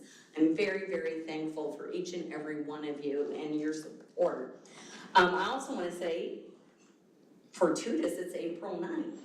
It is an honor and a privilege to serve 17 years for the town of Bluffton. Today is my anniversary.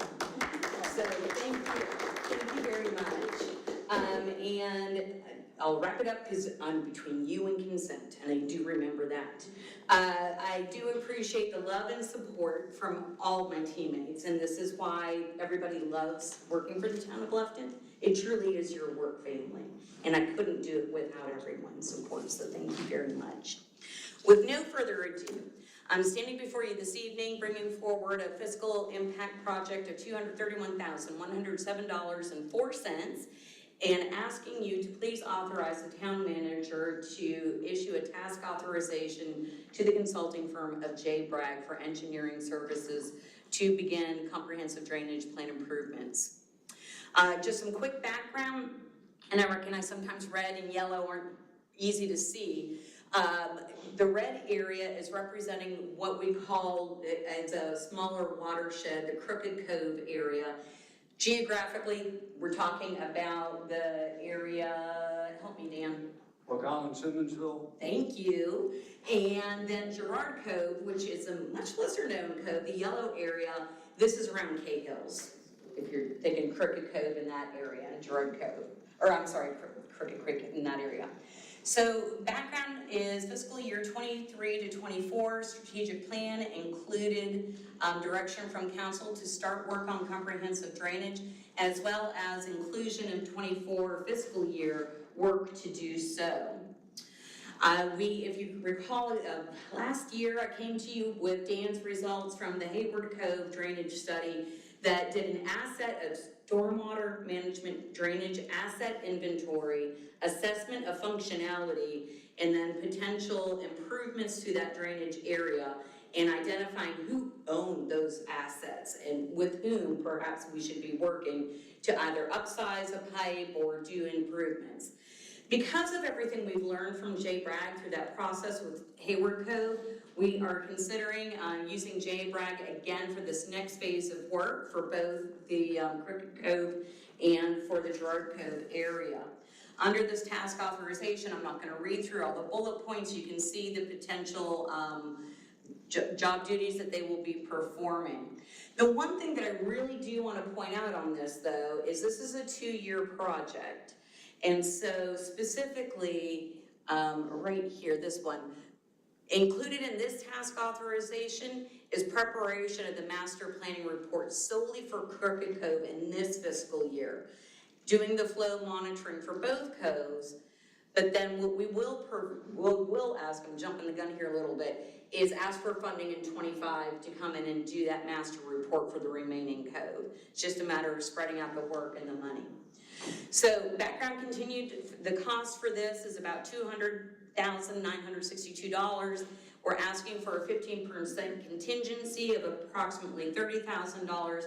Therefore, the total fiscal impact is not expected to surpass, including the contingency, $231,107.04. And as noted in the second bullet point, the part that I just said, this will be funded over 2 fiscal years with a separate task authorization coming forward for the completion of the remaining work in Girard Cove. And that's some modeling development in that master planning report.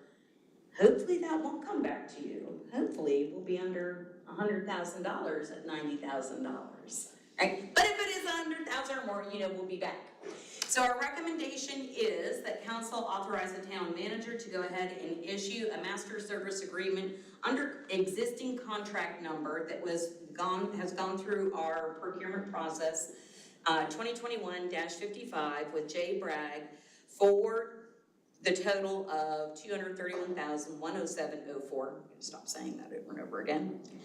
Our next steps, if you so approve this, is we will have Mr. Steves assign that task authorization before he goes jet-setting off on vacation next week, actually this weekend. And we'll begin moving forward with the work. And with that, any questions or discussion, please?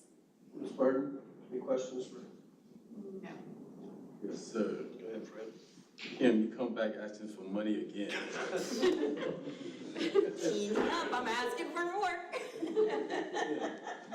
But it takes 2 years just to do a study, and we're already behind. We're already behind. I could ask you for more money. I know. I'm being silly about it. And I need that. But 2 years is all we're gonna do is study.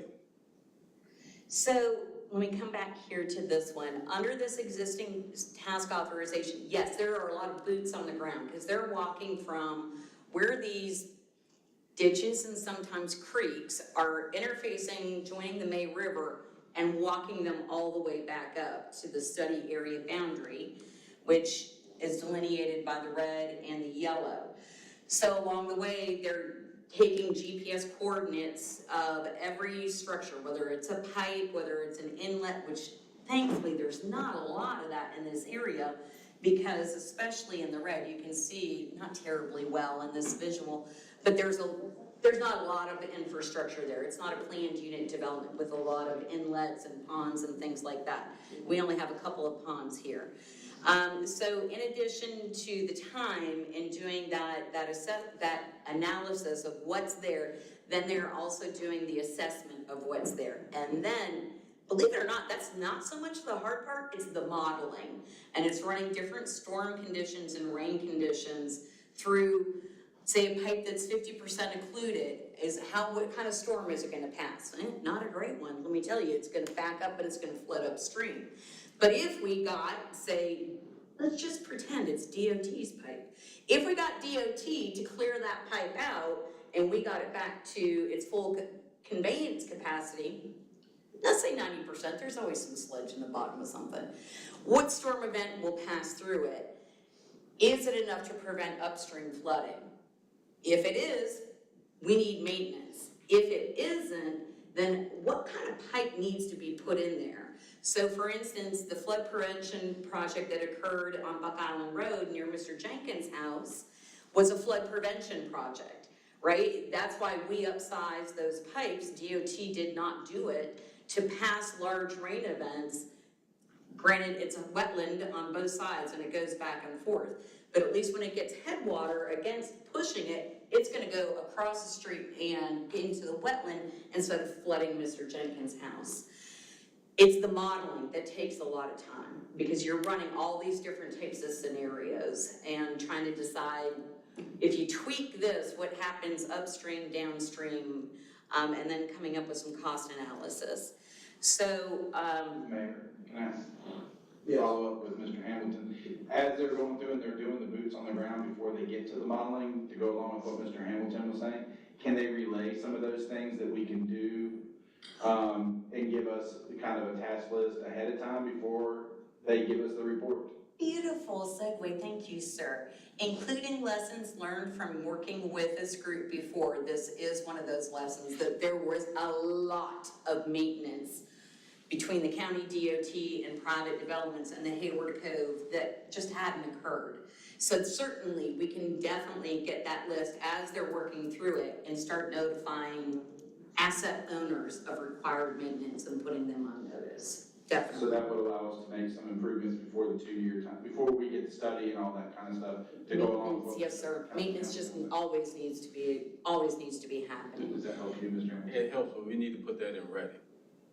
I need to be able to see that so I can come back and reference it, that we should be doing some work within this 2-year period. Or somebody will be. I'm gonna tell you, sir, we more than likely as the town are not going to own but a handful of these assets, more than likely. But that doesn't relieve our burden and our onus of notifying the proper asset owner of their burden and responsibility to alleviate flooding. But we can get that as part of the contract, is that they notice. Oh yeah, and then task authorization, definitely. You've got that, Dan, right? Dan's on it. Yes, sir. Dan is on it. Okay. All right. Good point, thank you, sir. Well, the work that Councilman Hamilton's talking about is not part of this. No, sir.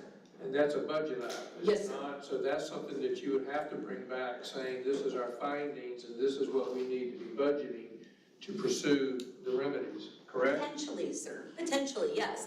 This is the type of information that goes into our stormwater utility fee modeling work that we do, which is budgetary modeling, and is our SWU fee, our stormwater utility fee, adequate, not only to support operations, but also capital projects.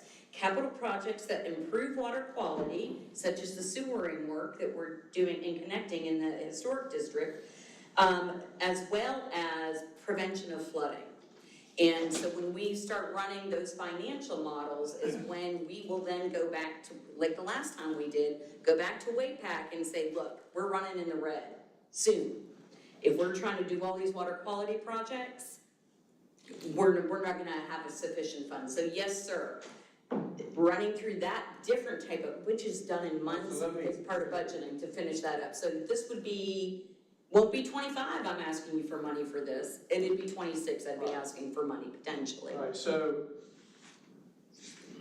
this is also based on volume of rain, correct? Like a 1,000-year flood or whatever you're Different gauging. storm events, yes, sir. Right, and then pipe functionality. Yes, sir. So, as you just indicated to this council, you can only control what the town can control. You cannot control personal property owners who have piping on their property that we do not control, so it could be an impediment to the whole process.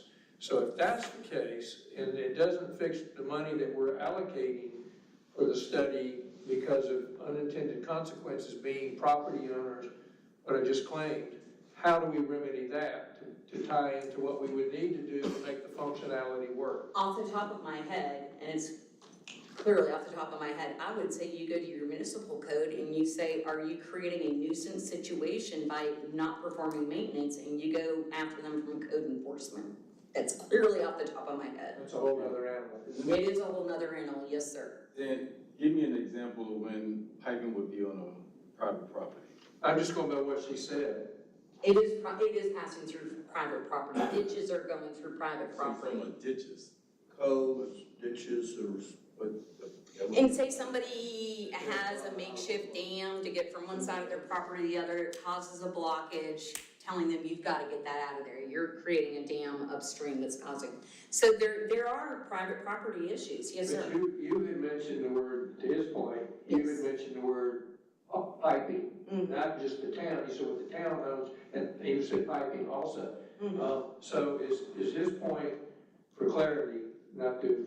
Sir, I don't know the answer to that because we haven't done the inventory. I'm putting out worst case scenarios. Or ditches and pipes is what you do out there. Exactly, that's that boots on the ground part of So it. you have to do the study to come back to us to explain what the findings are and how we would have to remedy the problem going into the future. I got you. Yes, sir, exactly. Thank you. Thank you. Great discussion, thank you. Ma'am? My question, Kim, if you could go back to the one screen where you had the costs and the contingencies. I just had a question because you have it separated for the cost of the plan. And is the development a separate cost for the 90,000 that gets us to the 231? Because I see the contingency and I see the estimated cost for the plan report itself. I'm trying to see how we got to the. So the 231 is for the 200 and the 15% contingency of 30,000. So that's what I'm asking for this work. And saying that we're gonna be over 2 years. Dan is projecting right now his estimation of what he's gonna ask for in future work, or for future years. And this will be, he's guessing right now about 90,000. Once we get this one completed in 24 to 25, it'll start in 24 and finish in 25. This is when we'll be coming probably back to you and asking for the second phase of it. So you're estimating that the 90,000 is gonna be a separate cost from the 231? I Yes, just ma'am, wanted to get completely. clarification. Yes, ma'am, good clarification, thank Thank you. you. Could you put the slide with the maps, the two different Yes, sir. projects? So this whole red place here, I'm trying to, does this not encompass Mr. Jenkins that you were talking to? It does, yes, sir. Here's Buck Island Road, see the bend? Right. Not easily, I understand, but that's Buck Island Road and that's the bend. Right. So that, yes, those are the pipes, actually, that was Dan's project for the flooding prevention project there. So those are the pipes that he oversaw their installation. Right, but we still have problems there. So we've got. It is a we got wetland. we Yep, got blockage it is a coming wetland. down the Crooked Cove. So stopping, where's the little star thing? The end of the southernmost point of your red thing, come straight down, yeah, right there. Where is that? That's the pipe at Cahill's that crosses under May River Road. That's the outlaw, considered the outlaw. Road there. May River Road is just right here. Yeah. It's hard to So see. it's not on Cahill, it's all the way across where those other houses are over there. Where, It's south of Cahill's, yes, sir. Well, that's what's considered the pipe outfall. That's where the flow monitoring is going to be occurring. But once it goes underneath the road, it does go all the way down to the May River. right. We'll assess the channel there as well. Okay. That's all, I just wanted to make sure I knew where we were, what we were doing. It's hard at that scale to get your bearings. If there are no further questions. Any more questions from council? Okay, there's a motion on the board. Any middle? Make sure that we add in the amendment about getting notified into the agreement based on the conversation that took place, that we get notified of any maintenance issues as they come up. Thank you. And find some funding to do some work. Dan made that point. We also have to. We do have funding set aside in our stormwater budget each year to be able to do some maintenance work like that. To support public services, so it all depends on the scope of As work it comes up, yes, sir. as to whether it can be done internally or externally. So there is money always there for maintenance. So you know what you want to put in there as far as notification? Yeah, for us, Just make the motion and include that. you done lost me, Larry. Well, may I interject? And I'm asking town manager, could that be reflected in our minutes? It should just be in the contract. Pardon me? I think It'll be in the task authorization. it'll be in the final contract that gets signed with his engineering firm. Yes, I will make sure. I don't think it needs to be part of the motion. I received that comment, and if council decides to move forward, we'll make sure that before I sign it, that's in the agreement. Or I can change it on the fly. Okay. Does that work? Does that capture it? Including maintenance needs as discovered? For engineering services, let me put a comma there and a comma here. Does that suffice? Now we have to find something, tell us what it is. I think that works. Yeah. I would, after included, I would put suggested, including suggested maintenance needs. Okay, thank you. And I think that would cover the concerns.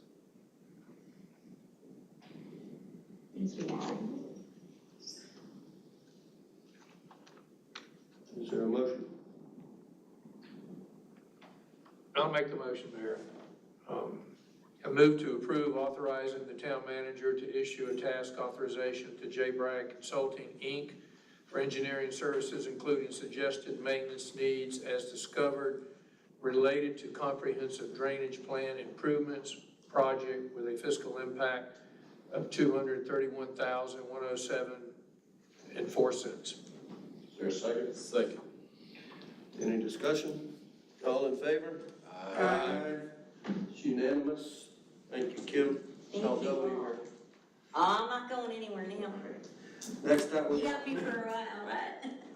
next up, we got approval to authorize a contract amendment with D.H. Abney for site development construction of the New River Linear Trail Parking Lot Amenities Project.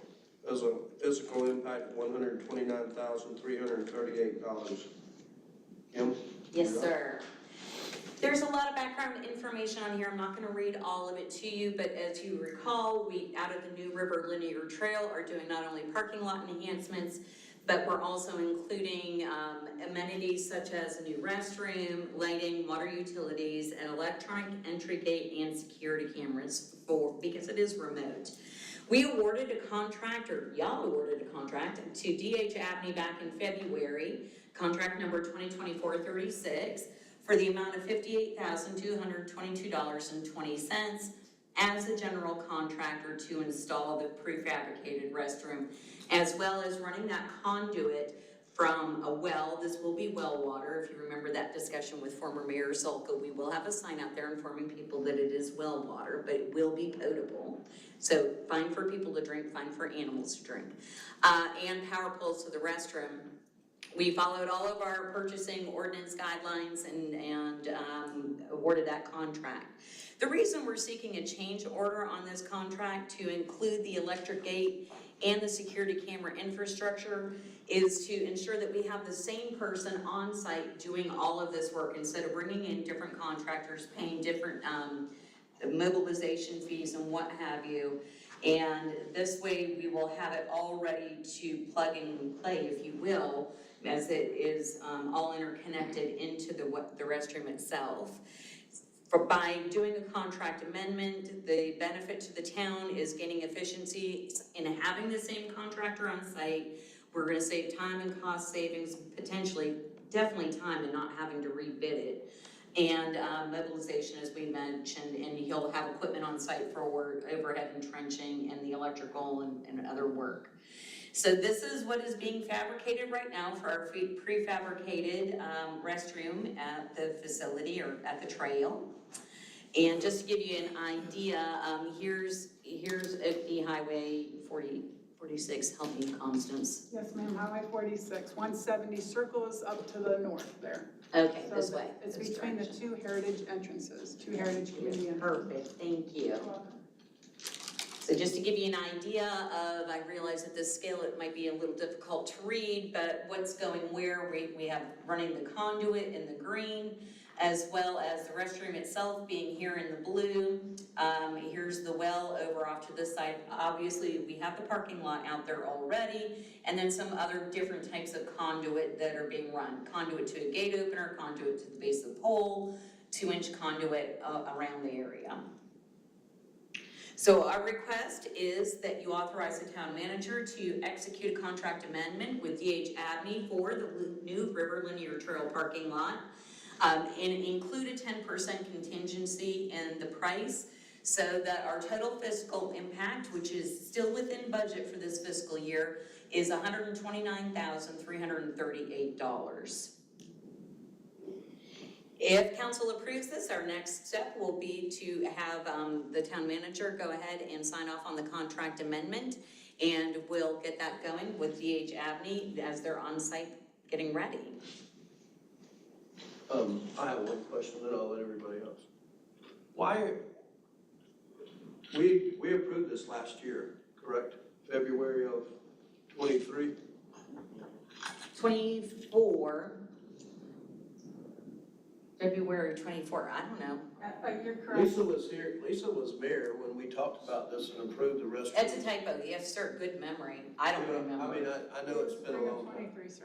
My question is, why haven't we done anything in over a year The- after we awarded the contract? Yes, sir, the bathroom fabrication is an 8-month process. Oh, I She can't. apologize. Oh, you can't, you're like, sorry. I She apologize. can't.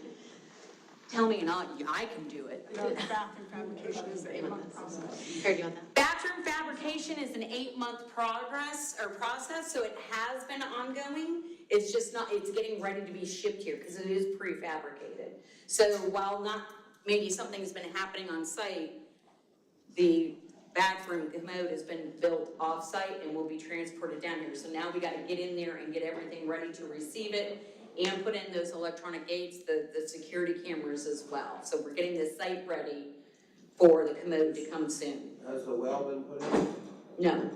No, we just signed that contract, what, last month? The well has been installed. Okay. See what happens when you're gone for 5 months? Things happen. Thank you, ma'am. Yes, ma'am. Okay, questions from council? Clearly, that's just not Sir, that edit for me. If not, is there a motion?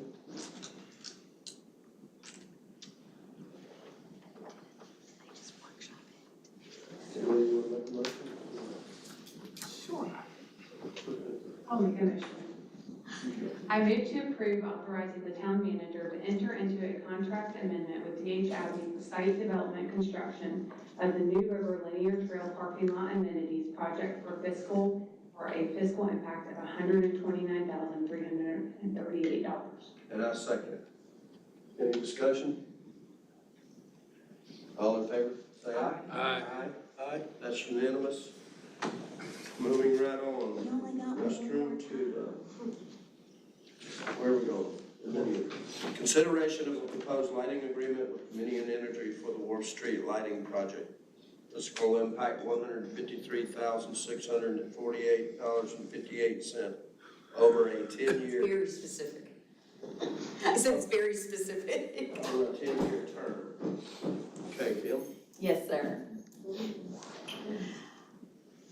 A little bit of background on this. Wharf Street lighting has been on the to-do list for a while. This section of Wharf Street that we're referring to is between Bridge Street and May River Road. That particular section of Wharf Street is a South Carolina Department of Transportation road, and thus therefore subject to their overview and their requirements.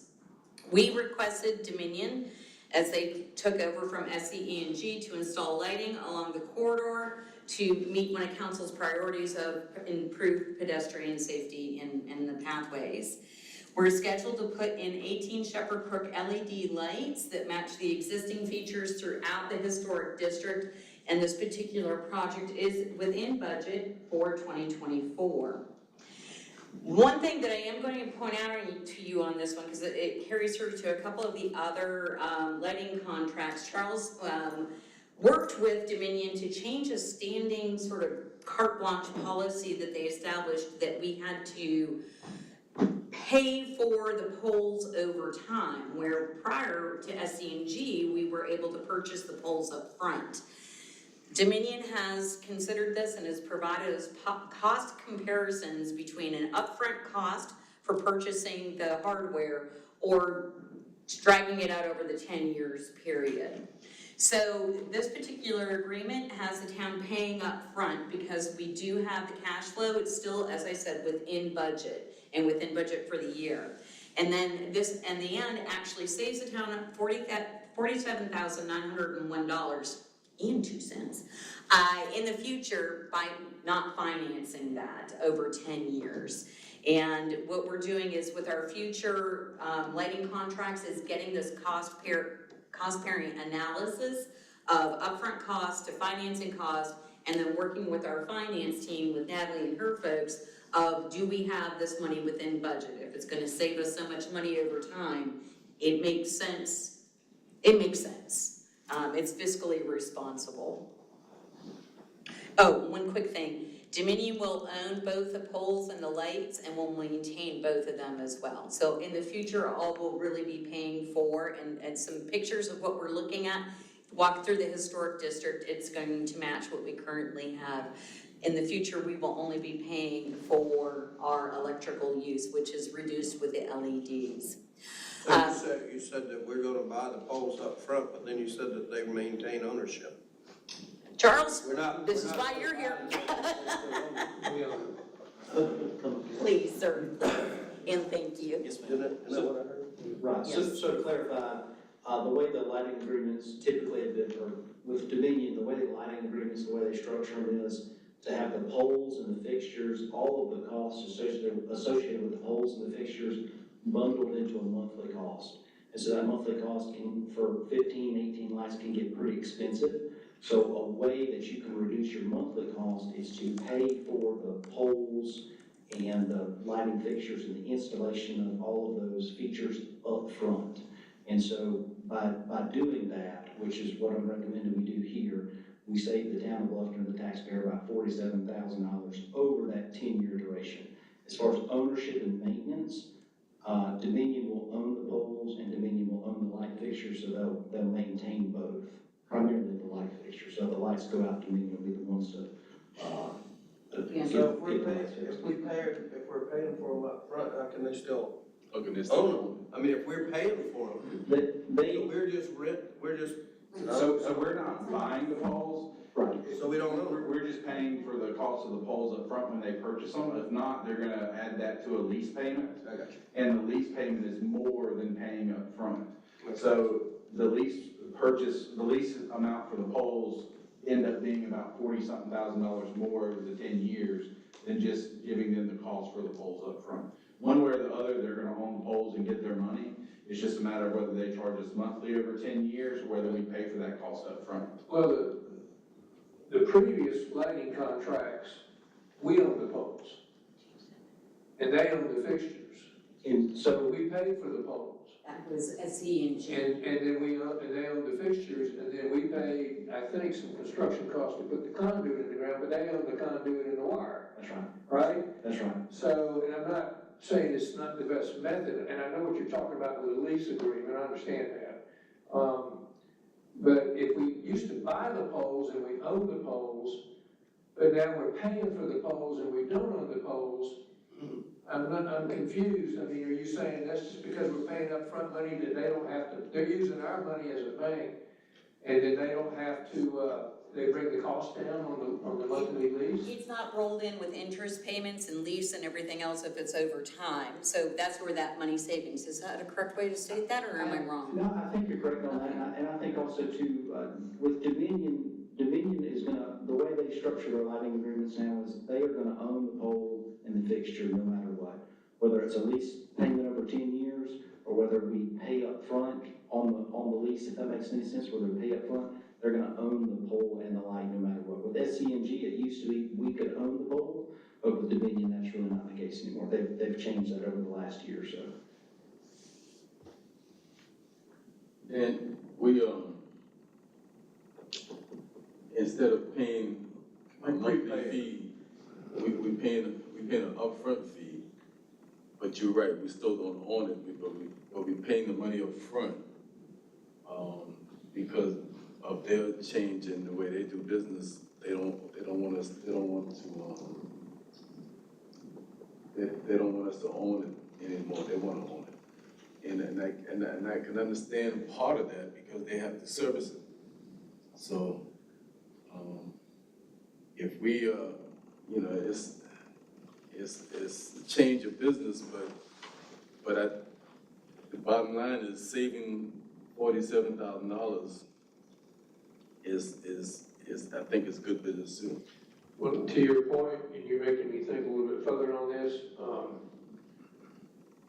I know from experience, you save more than that, now that I'm thinking about it, because I had bought poles that were anywhere from $1,000 to $2,000, and then 3 years later, they double in cost, so I guess there's a benefit there. I was confused because I know how we used to do the contracts, and then to hear this, it was kind of threw me for a loop, but thank you for the clarification, and thank you for that, Fred. Okay, any other questions for Ms. Burton? I do have a question. I think my biggest concern, with just the amount of lighting, and since this is a residential street, I wanna make sure it's not too much. That could be perception. I'm sorry, I'm cutting you off. Please No, continue. I mean, you're welcome to go ahead, or. No, please continue. That So was I right. counted on Calhoun Street, and if my counting is correct, there's 20 between May River Road and Bridge Street, and to me, that's more of a walking street with restaurants and shops and things like this, where we're putting 18 in a residential neighborhood. So my biggest concern is I just want to make sure it's not too much for them. I know this is a state road, so they have Photometric guidelines that have to be met. So are the quantity and the distance between the poles, is that state guidelines? Yes, ma'am. So Dominion is the one who, because they own the poles, are the ones who have to make the encroachment permit applications or request to work in the right-of-way of a DOT road. So they have to do their photometric plan of so many poles, so many feet apart, so many lumens. It's gonna give us consistent lighting the entire way. DOT does not want a strobe effect, if that makes sense, of it's super bright right under this light, and I have a span the length of this room where it's pitch black, and then there's another bright light. They want consistency. It helps reduce their liability. And so it is Dominion design, DOT reviewed and approved to their standard, and then coming back to Dominion to install. So they would not allow us to do less? Not necessarily.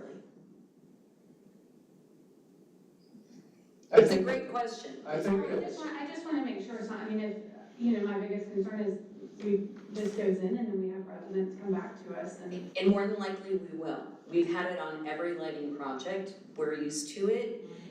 That's where I said, so some of it is perception because it's a change. And that perception change is legitimate. We've worked as best we can in some areas. The lowest lumens that can go in are being put in for the LED, but they're LEDs. And so LEDs, again, to the eye perceiving it is a lot brighter in general, even if it's the same as an incandescent. Additionally, in some areas, then Dominion has come back in and put in screens or shields to directionally, especially for bedrooms, has been our biggest concern with residential. That we've heard about is this light is shining into my bedroom, and there are some screens that Dominion will put up to direct light or keep light from going that way, if that makes sense. I'd like to jump in on this. Yes, sir. We talked about it a little bit today.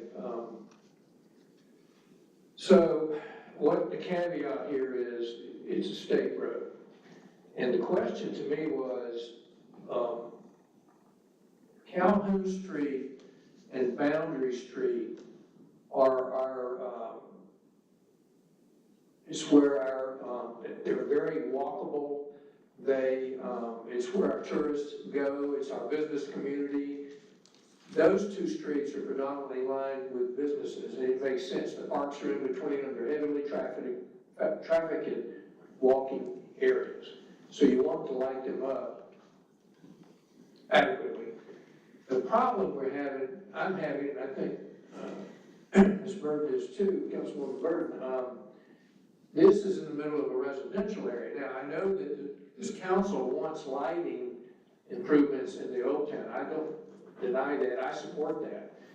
But I think the level that we're trying to put with lighting on both sides of the road is more like it would be that you would find out on May River Road that the state mandated we do that. That's an entirely different animal. Mm-hmm. You have high volume traffic.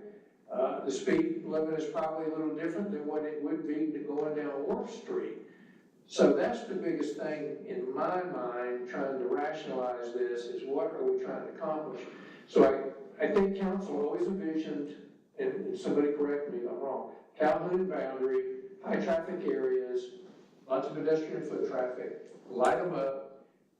Now you're deviating, we are deviating from that slightly, going through the middle of a residential area, which would like lighting, but maybe not at the level or the intensity that we're trying to install it, and the expense. And the other thing about lowering the lumens is, as you know, if you take the lumens down as far as you can, then you usually have to have more poles and more lights to make the lighting adequate and spaced out properly. So I would encourage staff to go back to Dominion and, or either you call it. It's DOT. DOT. It's DOT. We should probably call the DOT, not just Dominion, but get our own answers and ask them these questions, that this is in the middle of a residential neighborhood. It's not May River Road, it's not a high volume primary road. And so can we get some leniency about how we want to do our lighting design on this? No. Just to interject. I mean, yes, we can ask, but no, sir, probably not any leniency, because they dictate based on the road classification between an interstate to an alley, what type of roadway light sources they want to see, how bright they need to be, how far they need to be apart, and what Worth Street is local compared to an interstate at the top of this. And all I'm asking you, because there's clearly, I can't even read it and I'm right here, but the local is right above alleys and sidewalks. It's as low as it can be. Of course, we can always ask, but Just to interject, I would say that, on the matter, and hearing that this is a state requirement, I also don't want to undermine staff in the sense of, it becomes a moot point and we're limited or restricted in what we're able to do because of those confines. And hearing that that's a consideration you've already done and seeing how you could minimize the effects of this increase on lighting to the residents who always, do come and have concerns, as it is a change. That is gonna be different from what we're used to. But it's almost like we would be laboring it in the sense of what else can we do, and knowing how the state operates in terms of giving those, the variances and other things. I don't know, that's. So are we putting lights on both sides? just a little section. Why are we putting lights on the west side of it? Because we don't even have sidewalks. So the way Dominion designs it is to meet the SCDOT photometrics, and so the way the photometrics require sometimes, I don't know, spit your cup here. Sometimes they have to stagger the lights to meet the photometrics, meaning to have the consistency of light from one side to the other. If you kept them all on one side of the road, the light may not travel far enough over to the far enough lane, so you get that consistency of light. So oftentimes alternating the lights is how they're able to achieve that consistency in light. The crazy thing is, Why don't we see if DOT wants to give us that road? We don't want that road. I am not an engineer. This is Kim's personal opinion, which has no place in a council meeting. We do not want that road because DOT has May River Road. They come down that section of Worth Street that is theirs. They come across Bridge Street to get to the bridge over UG Cove by the Sarah Riley Hooks house, so that when that bridge needs maintenance, it's a DOT bridge, and that bridge probably needs maintenance, is my guess. It is DOT's responsibility. As soon as we orphan that section by taking Worth Street and Calhoun Street, we're boxing DOT's access to the bridges, both at UG Cove, potentially Hayward Cove. I would not want to get us into the bridge maintenance or construction business. We are getting into being engineers. Let's ask. And I'm not an engineer, you all know that. Yeah, but I think we should ask some of the residents on that street how they feel about the plan that we have. And if there are some, like Ms. Burden may have talked to that says, I don't want a lot of light in my bedroom, then let's try to see if we can set it by customer by customer. But I think, I'm confused, sir, because then that means we don't take any action on this contract, right? No, we're gonna take action on the contract. I'm just saying, let's include some of those. You may have, did you have some complaints? I did have a conversation, Okay. with somebody that lives on North Street. I don't know if we can listen to this. Okay. So the person I talked to, they said they felt like it was more than they needed, but that it was better than what they have now. The ones that they have now, which I drove down it last night, they are tall, they are bright, they really probably do shine in more to veterans than this new one, just because I think that they are not as tall. So that's the comment I got back from a resident. Yeah, my suggestion is we move forward, but we try to fix some of the concerns that someone might say, it's too bright in my bedroom. I mean, if we can. If we can, yes, sir, we can shield, we can work with Dominion to shield, and maybe that's more education up front of the project. Because I don't want to overpromise from the town's perspective of saying, it's too much. Say try. Yes, sir. But at least we let them know that we hear their concern. That's what I think is important. Did we ever workshop this with the neighborhood? Not that I'm aware of, no, ma'am. Oh my God, what a mistake. That won't happen again. Okay. That's a mistake, we should have workshopped it. We can still do that before we implement the lighting to make sure. Mm-hmm, but it should have gone way before it ever got to design. So that we knew that ahead of time. Okay, any more questions for Kim? We have a recommendation for a motion. Are we gonna have a workshop? This isn't just. Are we gonna have a workshop for the residents?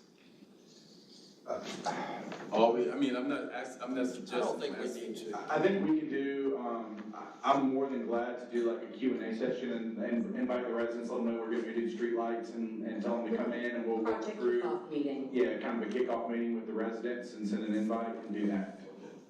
The workshop should have been done, like Steve said, probably before this became a CIP, as one of the first steps of the CIP project.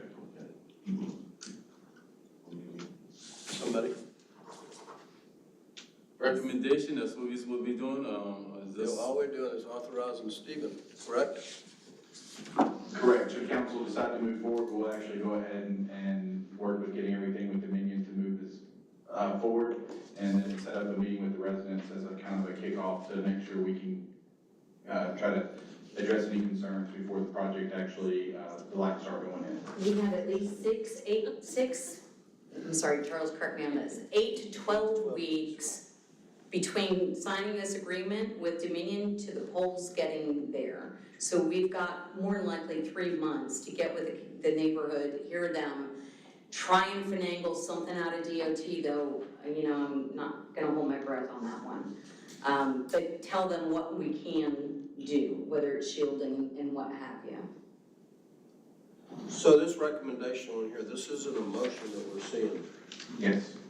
That is a motion. Well, It says. it will be a motion as soon as I get you on the right slide. Okay. That's my error. Now we got a motion. I am rusty, I'm sorry, I'm rusty. Sure, before, yes, go ahead. So, for clarity, I believe that's the only remaining state road that we would be trying to light up in the Old Town District, Historic District, under those criteria, is that correct? The last one would be Bridge Street Phase 2. All right, that one I get, but, okay, thank you. Yes, but Pritchard and everything else within Old Town, we own. Honestly, we're all ours. All the rungs on the ladder between Boundary and Calhoun are ours. I'm ready to make a motion. Go ahead, sir. I move to approve authorizing the town manager to enter into a lighting agreement with Dominion Energy for the Wall Street lighting project with a total physical impact of $153,640.58 over a 10-year term. Is there a second? Second. Any discussion? All in favor, say aye. Aye. Aye. Thank you, ma'am. Thank you all. Okay, we're moving on to consent agenda. Is Is there anything that anyone would like to remove or discuss from the consent?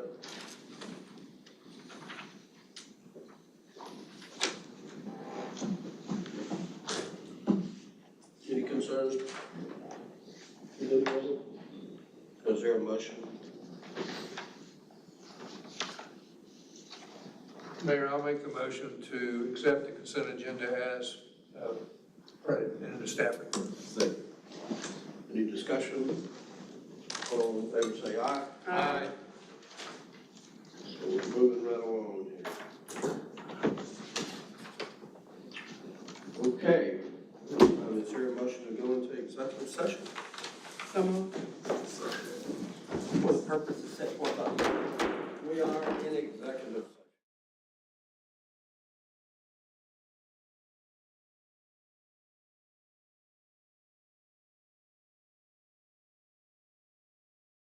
Historic District and Buckwalter PUD pursuant to South Carolina Freedom of Information Act 30-4-78.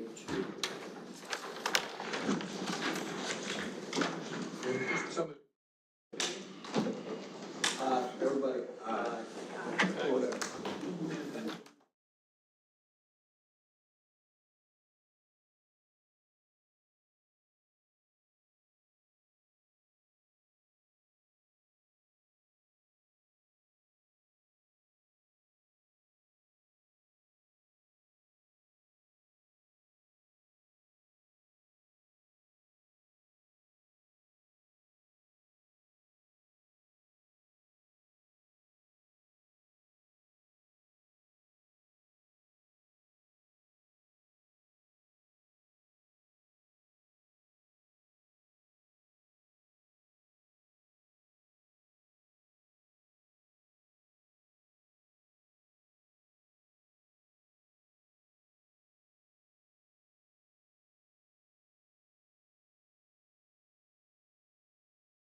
Out of executive session, there was no votes taken.